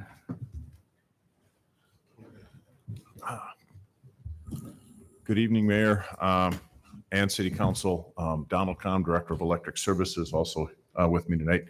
Curtis Spence, the Assistant Director for Electric, and John Joyner, the Director for Public Works. Reason why we're all together is we have a activity that we do collectively. Public Works resource recovery is under Public Works, which is why John is here. Curtis came out of the power plant, and together, what we're talking about tonight is, well, let me back up. So right now we use natural gas to consume the county's municipal solid waste. Resource recovery takes that municipal solid waste, processes it, takes out the recyclables, fluffs it, chops it up, fluffs it, sends it to us, and then we burn that in the power plant to make energy. This has worked very well for many years, close to 50 years. In 2015, we converted from coal. We were using coal together with the RDF to produce energy, and we now use natural gas. We were able at the time, if you think back to what was happening in several years ago, there was fracking, natural gas prices were just tanking, and we were very fortunate to lock up some very attractive natural gas prices. That contract is quickly coming to an end at the end of this year. And with other things happening around the world, happening in Canada, natural gas prices are not at the same place that they were the last time we locked up this contract. One aspect of this is natural gas prices by their nature are extremely, I don't call it volatile, that's a bad pun, but they move around a lot. Depending upon what people are thinking in the world, prices can go up, prices can go down. And they move so much that it's almost impossible for staff to go out to bid, get a natural gas price, come back to council at the next meeting and say, here are the prices. In fact, prices are held for less than 12 hours at a time, even shorter. So the initial time when we went out for bid, we actually were in a situation where we had prices faxed to us hours before the council meeting, and that's what we brought in for council. So the initial piece of the council action form was basically to have council grant authority to the Director of Electric Services. So as these prices ebb and flow, there is a period of time that typically happens in the August and September timeframe as we've come off the summer season where natural gas is used primarily for generation and things like that. And before we get into the winter season where natural gas is used for heating and cooling, there's typically a lull point where prices, again, we can't promise it, but typically get better. So first and foremost, we're looking for permission to be able to, as those prices dip down, to lock in favorable gas prices. A key to this is we do not believe that we can get natural gas prices to where we're at today. The Council Action Forum, as you know, has us purchasing natural gas at about $2.77 per MMBTU. We're typically seeing prices in the $3.50 to upwards of $5 per MMBTU going forward. But we want to be able to, as it dips down, be able to buy it. So because prices are higher, one of the things that we look at from an electric standpoint is as gas prices go up, this has a direct impact on our electric customers' costs. It doesn't affect the rates because those are set, but we have the ability to pass on those fuel costs directly to our electric customers through what's called an energy cost adjustment. So we're very sensitive, and natural gas, or the burning of refuse-derived fuel, represents about 20% of our overall budget. So impacts on natural gas prices have a direct impact on our electric customers. So we want to be able to lock up gas at the most reasonable rate possible. To do that, we started looking at some alternatives. So rather than buying what we've traditionally done, which is option one or alternative one of buying 12,000 decatherms, we're looking at different ways to do this. As we move away from the 12,000 decatherms, that also then has a negative consequence on resource recovery, potentially haulers, potentially Boone County landfill, and things like that. So staff sat down, Public Works Electric sat down and says, all right, let's look at, and with city manager, let's look at some scenarios or some options that allow us to manage the needs of resource recovery, the haulers, and Boone County landfill at the same time without overly taxing and burdening the electric ratepayers, the electric customers. So that's the second major piece of this council action forum. I won't spend a lot of time going through the options. I think we'll spend time focusing more on option 4. And the idea there is to try to maximize the amount of money that we spend on natural gas to buy more natural gas in the summer and a little less in the winter to keep our gas prices low.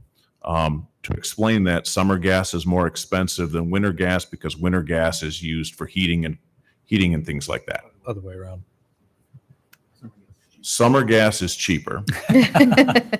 Everybody, okay. Summer gas is cheaper because we're not heating up buildings. Winter gas is more expensive. So if we buy more summer than winter, the overall average cost is lower. Thank you, Brian. So we started looking at that. Well, as we, again, adjust the amount of gas we're purchasing, that affects how much refuse-derived fuel, or the fuel coming out of resource recovery. Less gas means we can't burn as much refuse-derived fuel, so that has direct impacts on resource recovery. So we started looking at that. And then, so let me move to the manager's recommendation, which is we're asking for the authority to lock up gas in the next few months, preferably in what we have dubbed the wedding cake approach, where we buy more gas in the summer when it's cheap, less gas in the winter when it's more expensive. And that will allow us to manage that. And then in looking, so that's option 4. So let me kind of stop there for a second. Then the question then becomes is what are the impacts on resource recovery and the haulers and Boone County landfill? So we've come up with sub-option A and B that can be married up with option 4. And the best way to explain those, option A would be, because we have less gas, we're going to be burning less refuse-derived fuel. If we're burning less refuse-derived fuel, we can't take as much into the doors at resource recovery because there's not enough room to maintain that. So we would, in essence, look at roughly 2 days a week having to ask haulers to take it directly to Boone. So in other words, using the term closing our doors, and that's how we would manage the ebb and flow of RDF. Definitely has big impacts on the haulers, has big impacts on Boone County landfill, and it has negative impacts on resource recovery. There's less tipping fees, less revenue from selling the RDF to the power plant, things like that. The alternative to that is, and again, this is our terminology, keeping the doors open, accepting all of the waste from the haulers, but then allowing within resource recovery the ability to adjust how and how much refuse-derived fuel is made. And the way that is done is in essence, there's air knives that direct some product to the power plant, and then the rest goes to rejects. So they have within their system the ability to adjust that on how much becomes rejects and how much comes to the power plant. This has several benefits. Looking at the haulers, from a hauler standpoint, they would have little or no impact on their daily routes and could continue to come to resource recovery as if we were burning it all. So we believe that haulers benefit from option 4B. We believe that Boone County would benefit with 4B as opposed to 4A because there will be less going over there because the resource recovery plant would be pulling out the recyclables, and further, the product would then be shredded. And what that does is when it's shredded, it actually compacts more. So if you can use it, it's an easier product to put onto the landfill. Resource recovery benefits because they do get the tipping fees, and then they have the ability to pull out the recyclables, and there is some revenue generated from that. However, the downside is they then have increased operating costs. So when you weigh those two things, in either case, resource recovery is either losing some revenue because their doors are closed in 4A, or they're not losing revenue in 4B, but they're having increased costs. So in looking at that too, the fundamental question becomes is, for electric to save literally millions of dollars by buying less natural gas, it's better to help resource recovery by not losing money in the $100,000 to $125,000 range. So we're looking at a sharing of pain, if you will, where electric then would look to, at least for the first half of 2024, cover those costs in this current fiscal year until a new budget is developed where we can look at new ways of covering those costs. So John, any comments from a resource recovery side? You've pretty much captured the impacts of the recommended option, the 4B. At the landfill, as Don mentioned, that's a more compacted material. So while it charges by the tonnage, they're really in the airspace business.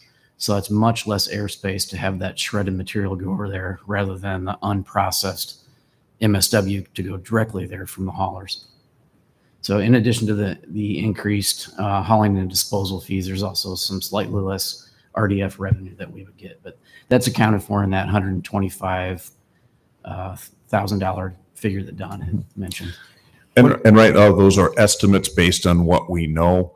What we will be doing is as the end of the fiscal year comes to a close, we'll look at the actual costs. It may be higher, a little bit higher than that, maybe a little bit lower, but we'll make it to be fair both to resource recovery and to the electric ratepayers.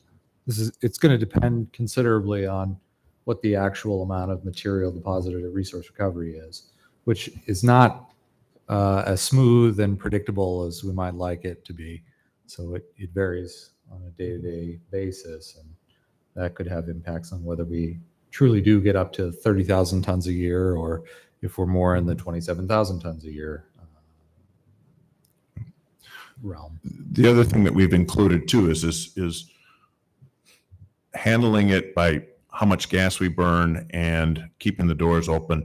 The other thing that we emphasized in the council action form is we do have to start looking at other ways to bring waste out of the waste stream, looking at recycling and things like that. And that's not getting into the longer term question on how we're doing that. But resource recovery, electric, the city is going to be looking at whatever ways we can, especially in the winter months, to reduce the amount of garbage. Maybe it's communication with people within the county of more recycling, take more of your glass to the grocery stores and things like that. But it's not just us working on this. We believe this is going to be a overall city effort to reduce the amount up front on what's coming in the doors. So if I could quickly summarize, so what we're asking for, what staff is asking for is permission to lock up gas if and when it gets to a point where our budget allows us to meet it. We've asked, once we know that number, we're asking that to put parameters around this. Electric will not spend more than a 5% increase in our cost to our customers. So in other words, we're putting a cap on how much money we can spend so that we know the impacts there. We believe it'll be less than that, but we needed some guidelines under which to operate. We believe that our terminology, the wedding cake approach, is the best to get the price down to where we're having minimal impacts on our electric customers. And then also go with the option B, where we keep the doors open and attempt to continue to process and burn as much refuse-derived fuel as we can.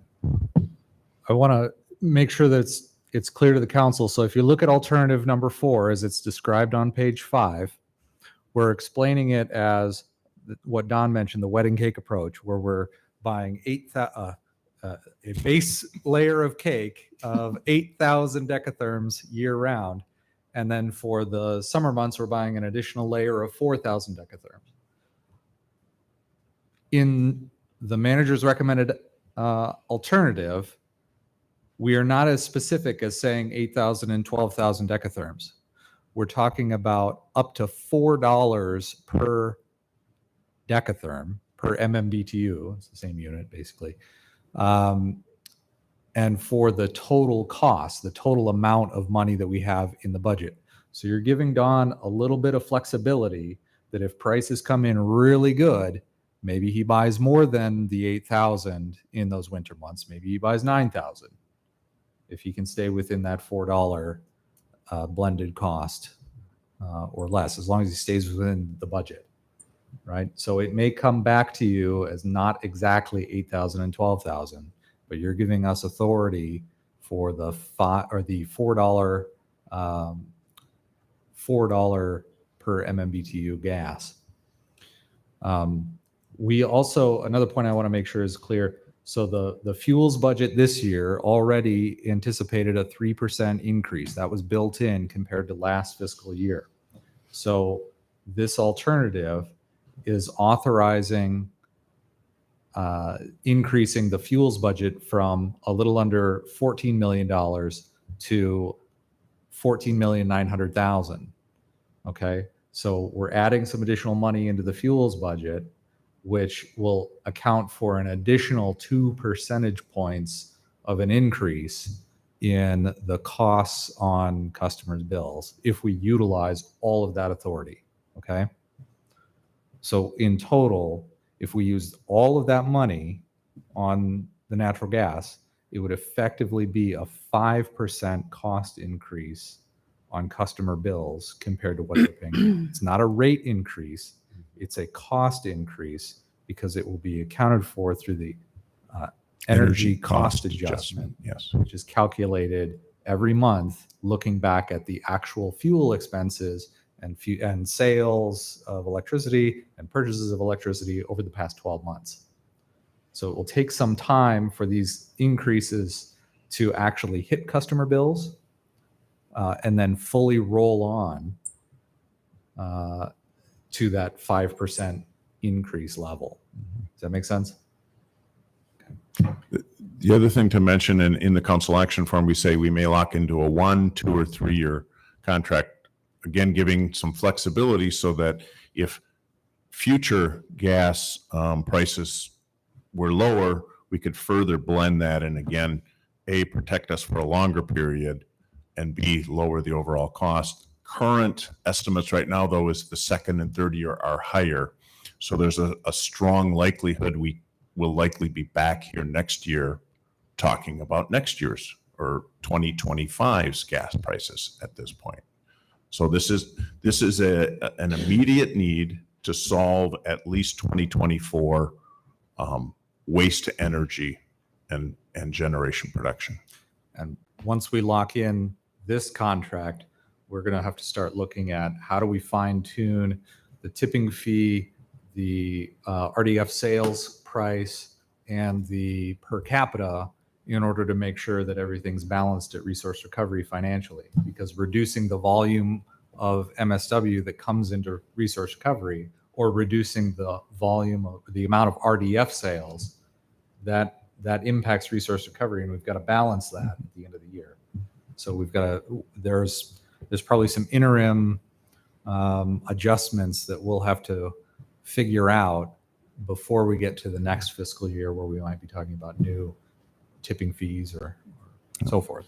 The last thing that I would add is all of this is being discussed in intimate detail with URAB, which is the advisory board with members appointed by the mayor that does the deep dive into electric utility operations. And attached to the council action form is a letter that URAB sent to staff.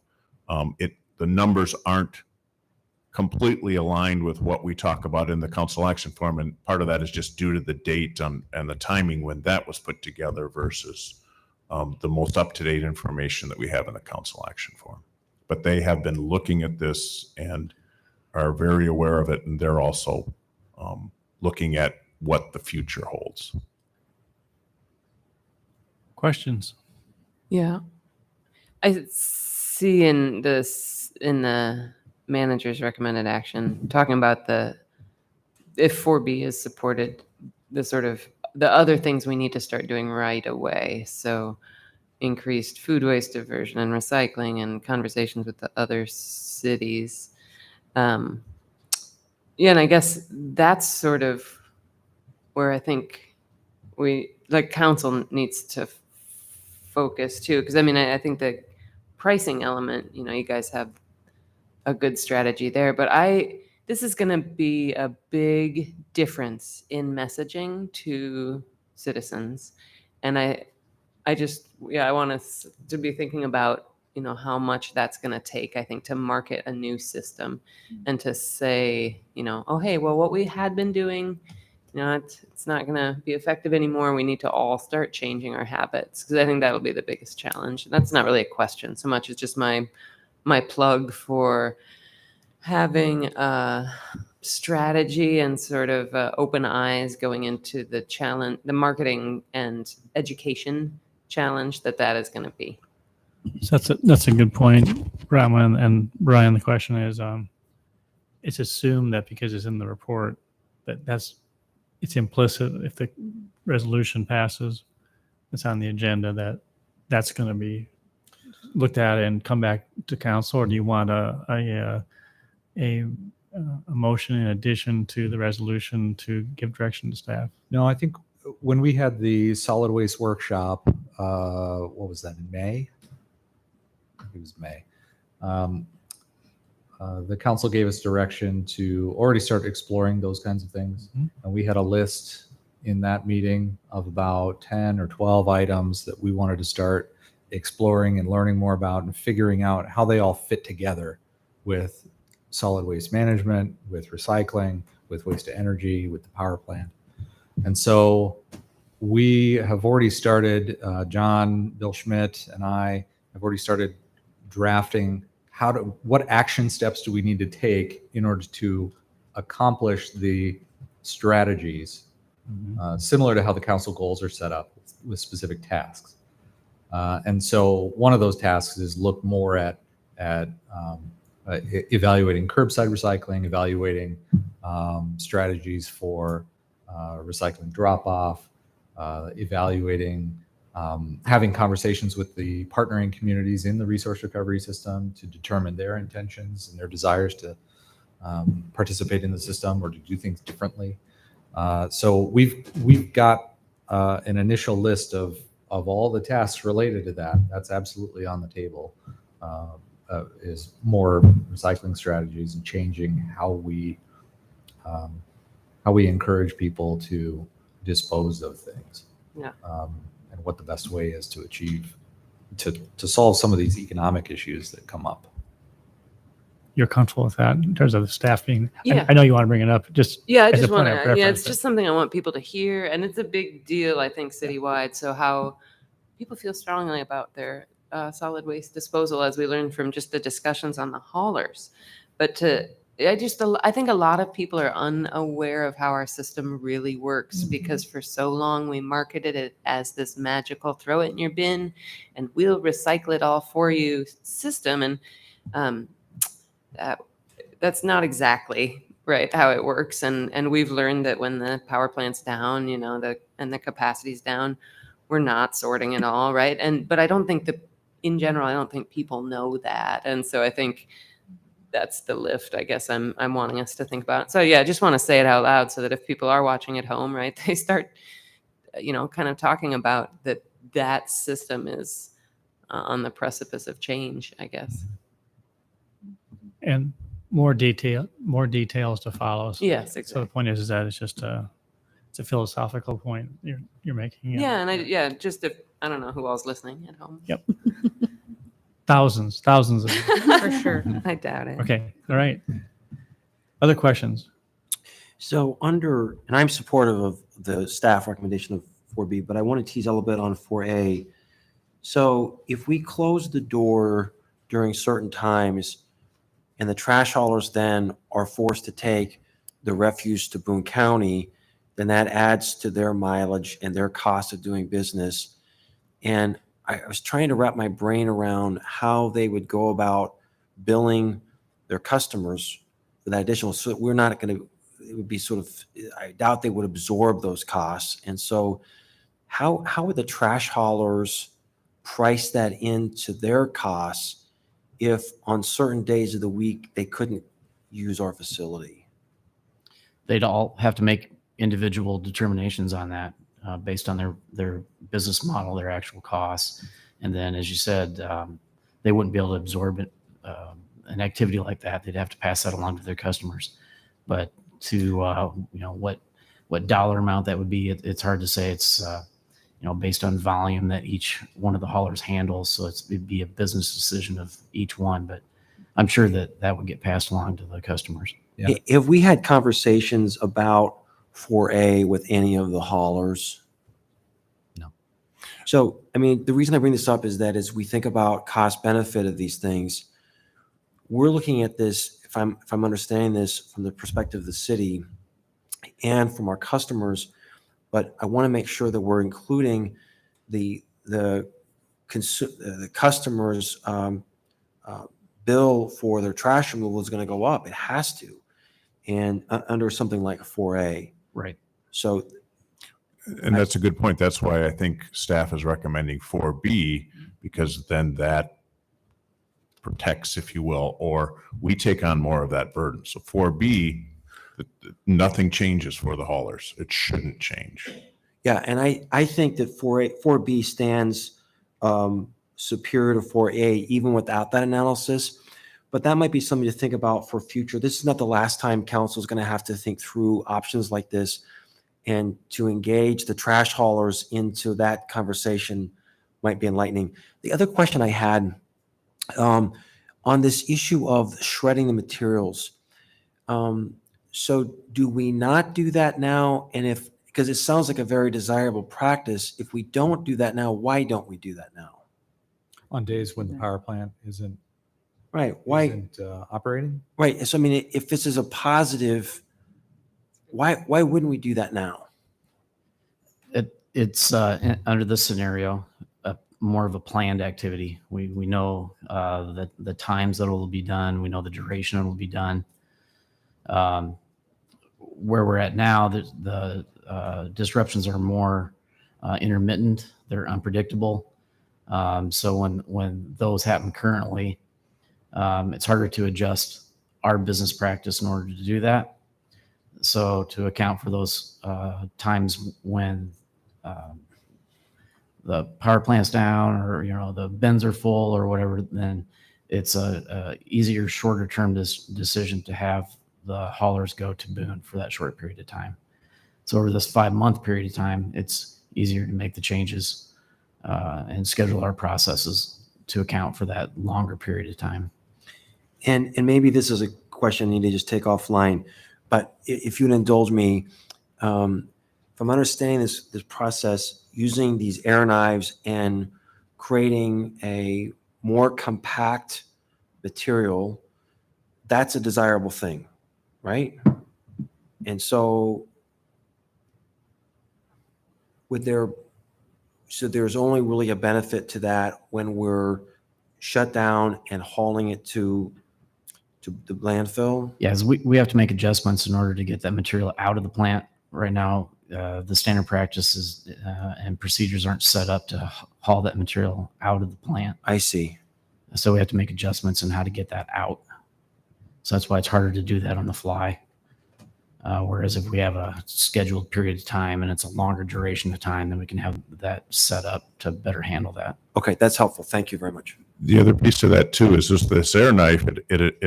It takes out the fluff, if you will, and in an interesting sort of way, we get better quality garbage, if you can call it Right. that. So use of the air knife also benefits the quality of the RDF that we get. Right. Okay. Thanks. Other questions? Tim, back to your main point, first point about the cost.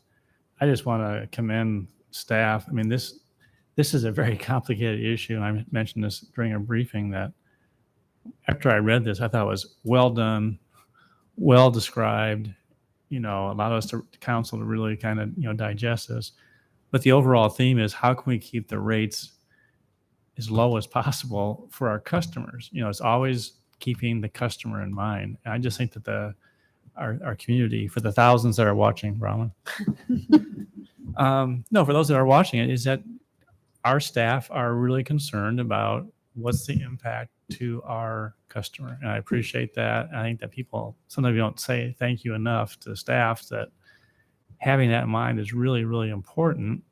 And people need to know we're in there, that they're in there. It's not us coming out saying, well, why aren't you thinking about this? It's just, how can we go ahead and reduce the cost, in a very volatile situation. And so to clarify, maybe Brian, you can speak to this. We're buying fuel all the time, whether it's fuel for Cyride or for other fleet. In those situations, we don't have the opportunity to do these kind of long-term purchases. I mean, we have the soy diesel we just voted on tonight as an example. But in other situations, things are more, we're more dependent upon the fluctuations in the market. Yeah. So, for example, the one you brought up, the Cyride fuel purchase, that contract, you're simply approving the adder or deduct that we're going to pay off of the rack price, the market price of that fuel. So if the price of that fuel at the dispensing point goes through the roof, we're paying that price with a couple of pennies adder or a couple of pennies deduct. Here, we're locking in a price based on the average cost that the futures market indicates this natural gas is going to be, depending on how much we want and when we want it. This is a fixed price. And so if the spot price of natural gas goes to $200 in the dead of winter, we're still going to be paying our hopefully 350, 360, because that's what we negotiated and locked into today. So it is a different situation than we typically deal with for motor fuels with the way we contract it. It really is a volatile market. I sent to council the last 20 years of natural gas prices, and it's really quite fascinating to see the volatility of this. It's really challenging to try to build a model, an economic model, when you're depending upon something that fluctuates so highly. So, Well, and two more points to this that speak to that. This is a dramatically different situation than when we were on coal for 100 years. So coal prices, that's a fixed contract. You pay for transport, you pay for the coal. The price of coal stays the same whether it's December or July, as long as it's within the contract.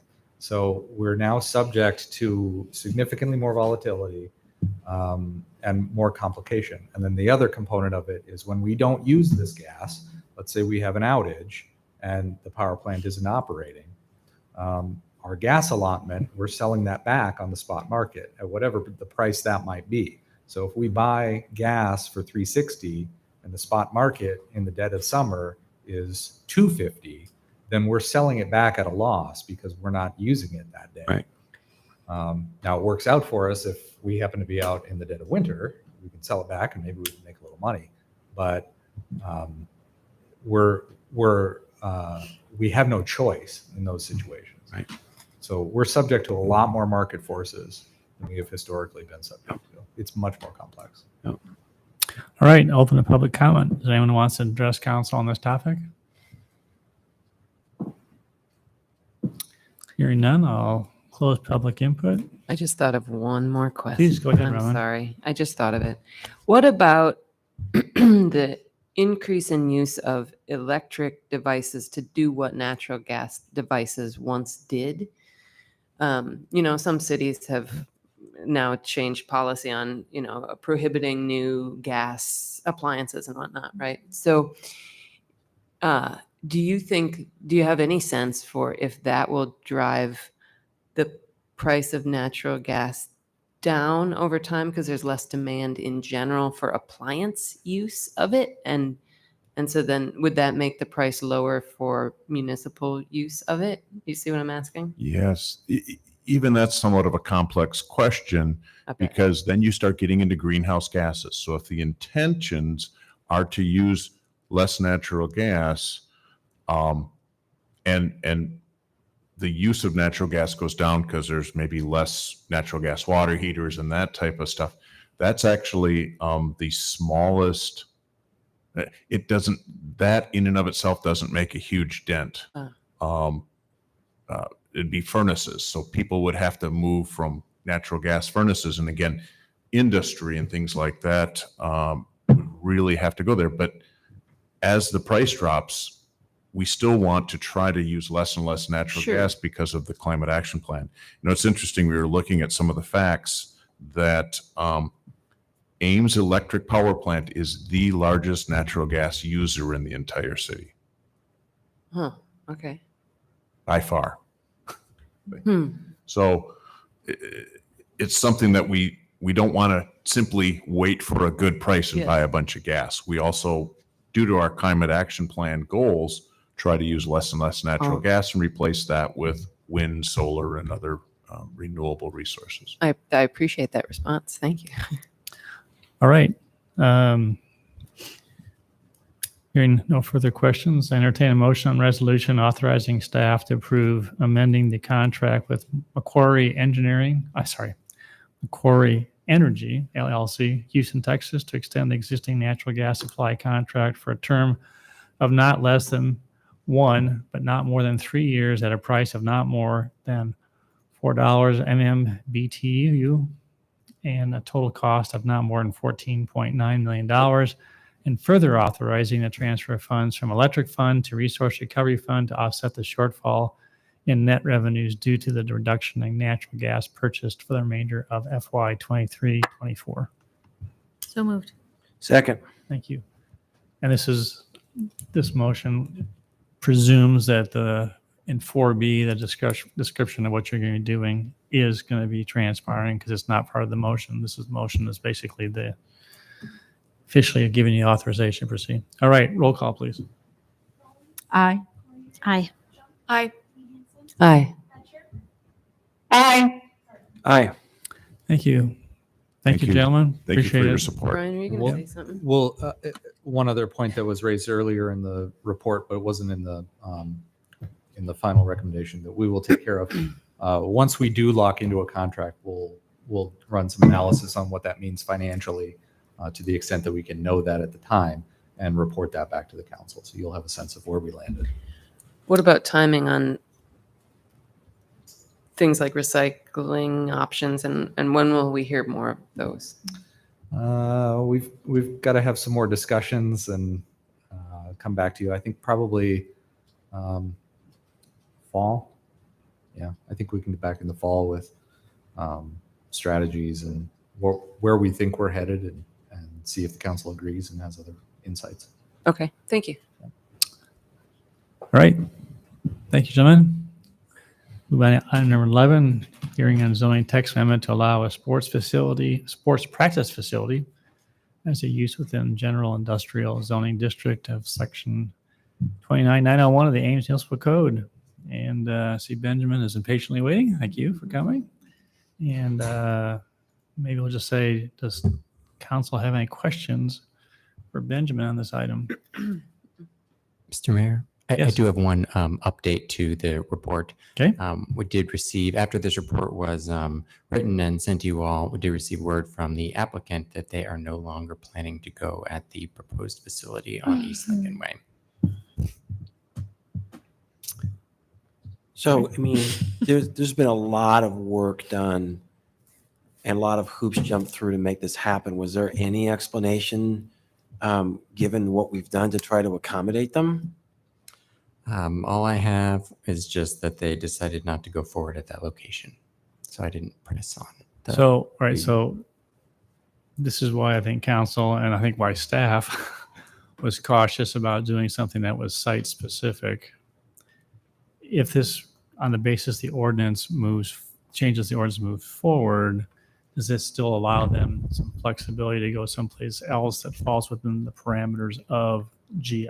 Correct. It's still, and staff still recommends changing it, GI, the district, to allow for the sports practice facility with a special use permit, which would allow them, if they found another location in GI, to go through the same process. Or any other applicant, right? Yeah. Or I'm sorry. what was that? Or any other sports facility kind of applicant. Correct. Yes, and we did find that in other communities in central Iowa, a similar type of sports practice facilities do often go into industrial type areas because of many of the issues here about building size and so forth that make them suited for that. When did they notify you that they were no longer pursuing that site? Tuesday.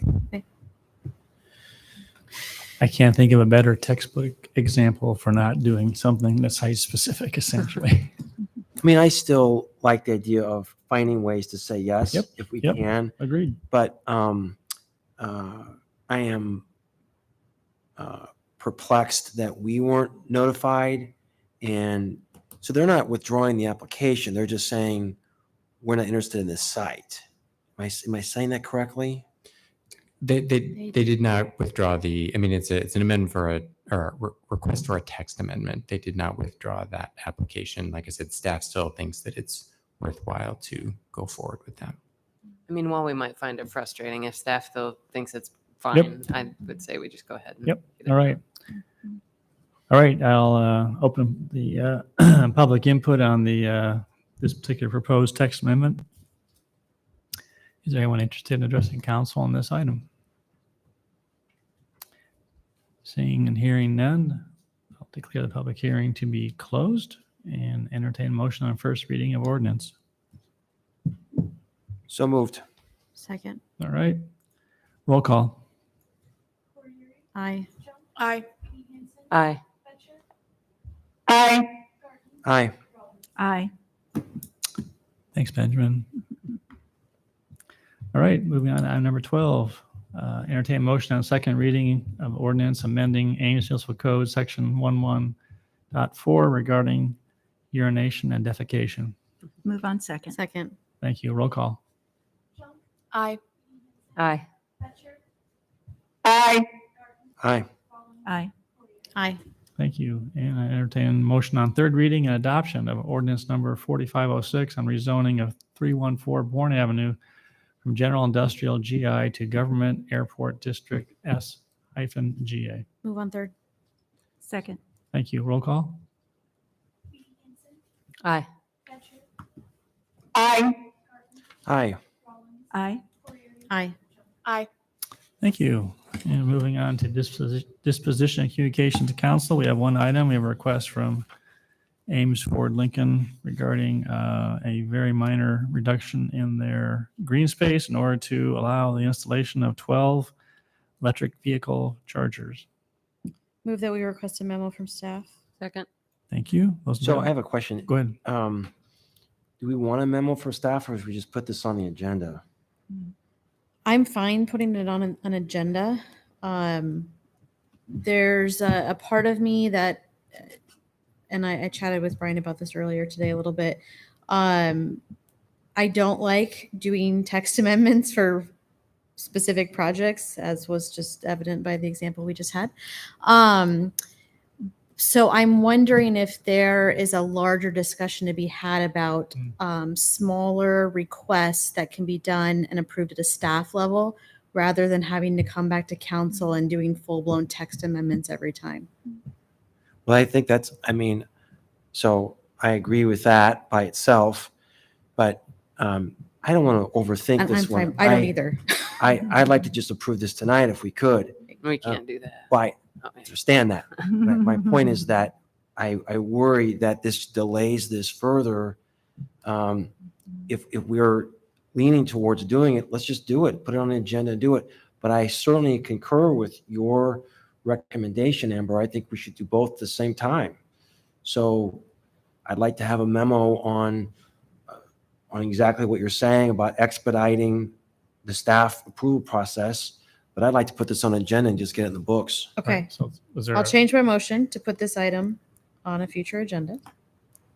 Second. With the expectation that there's action items. Yes. As an outcome of that. Yes.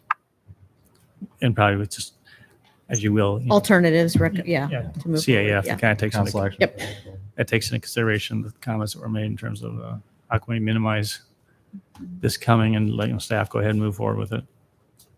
All right, those in favor of the motion, say aye. Aye. Any opposed or abstaining? Motion- The only thing I was going to say on this, so the whole EV discussion is sort of a chicken and egg type thing. But one thing to note is that the price of electric vehicles continues to climb beyond most consumers' reach. The end of 2022, the average price of an EV was $61,488 compared with $50,000 for similar vehicles. And the articles I'm reading, because of the construction of these EVs, is going to continue to rise and rise. So we can build this infrastructure out, but these are forces beyond our ability to have any control. This is beyond this council's timeframe, but I just think we have to be realistic about how many people will actually be able to afford EVs. Yeah, which I think is somewhat disconnected from this request. I'm not saying that you're saying this is connected to the request. I think that Ford is actually requiring their dealers to put chargers on their premises, essentially. Yeah. So I think that, And I anyway, I support of appreciate doing this. Yeah, I but appreciate that. Yeah. I just don't want people to think that adding more chargers is going to correlate to adding more EVs. Understand. Okay. Council comments. Gloria, None tonight. thank you. Tim? We had the opportunity to have 25,000 of our closest friends to town this week for RAGBRAI. And I had a chance to visit with the police chief and said there was one, maybe two arrests or citations issued, which is an amazing record for having that many people come to town. Certainly our sporting events don't have that kind of track record in terms of arrests and things. I talked with Keith Abraham, and he said that the parks were in tremendous shape. And so that's fabulous. And I wanted to just acknowledge that there was tremendous amount of work on the city side. The city deployed lots and lots of people paying overtime to make Ames a welcoming location. We had lots of volunteers from the community, different organizations that were part of this. It's really a full city lift. And so thanks for making this a great event. I also want to point out tonight in our audience, besides city staff, we have one person. For those of you who aren't able to see, Cleo Weston has been the only reporter covering Ames City Council for a very long time. And I just want you to know there are people who really appreciate your writing. They're detailed, they're thoughtful, and you're the only one who's covering what's going on in this city council. And there are lots of other things you might be doing, but you're here covering us, and we appreciate that, and keep up the good work. Yeah, Yep. clap for that. That's all. Nothing tonight. So I am going to make a motion, piggybacking off of what we were chatting about a little bit ago, that we get a memo from staff on some suggestions, recommendations on areas of the code as it relates to developments where there might be options for staff level approvals without text amendments or council approval. Second. Any discussion? Those in favor say aye. Aye. Aye. Any opposed? Carried. Nothing tonight. Nothing for me, thanks. Well, I just want to echo what Tim said. Cleo, you do a great job. Secondly is not only did our staff do a great job, but there were hundreds and hundreds of volunteers in this community that stepped up to help. And also thanks to the community for accommodating all the writers and the inconveniences, as well too. It's a great celebration. Very notable. Second thing is that as I mentioned during the topic on the pool, 2.5 weeks ago, as staff and I were talking about, where we're at budget wise, which precipitated this meeting tonight on a Thursday, they were over $3 million higher than what we saw tonight. And so it was my anticipation that was that's a long reach to bring it down. They did it. And I had called for a special meeting next Thursday night, anticipating we're going to have a long conversation tonight, and they come back with a lot of different options. But in light of where we're at, I am canceling the meeting for next Thursday night. I know everyone will be disappointed. But the point is that there's really no reason to come together. And it may or may not be on the agenda, even for any kind of follow-up. Steve and Brian and I and Keith will talk about what needs to be on the agenda as anything whatsoever, and it may not. So anyway, I know it's going to break your hearts, but I think it's just good to go ahead and no need a meeting. And so we will end up seeing all of you at the first meeting in August, which is, I believe, the 8th, August 8th. With that, thank you for coming. Thank you for coming on Thursday night, and entertain motion to adjourn. Move adjourn. Second. Those in favor say aye. Aye. Aye. Aye. We are adjourned. Thank you.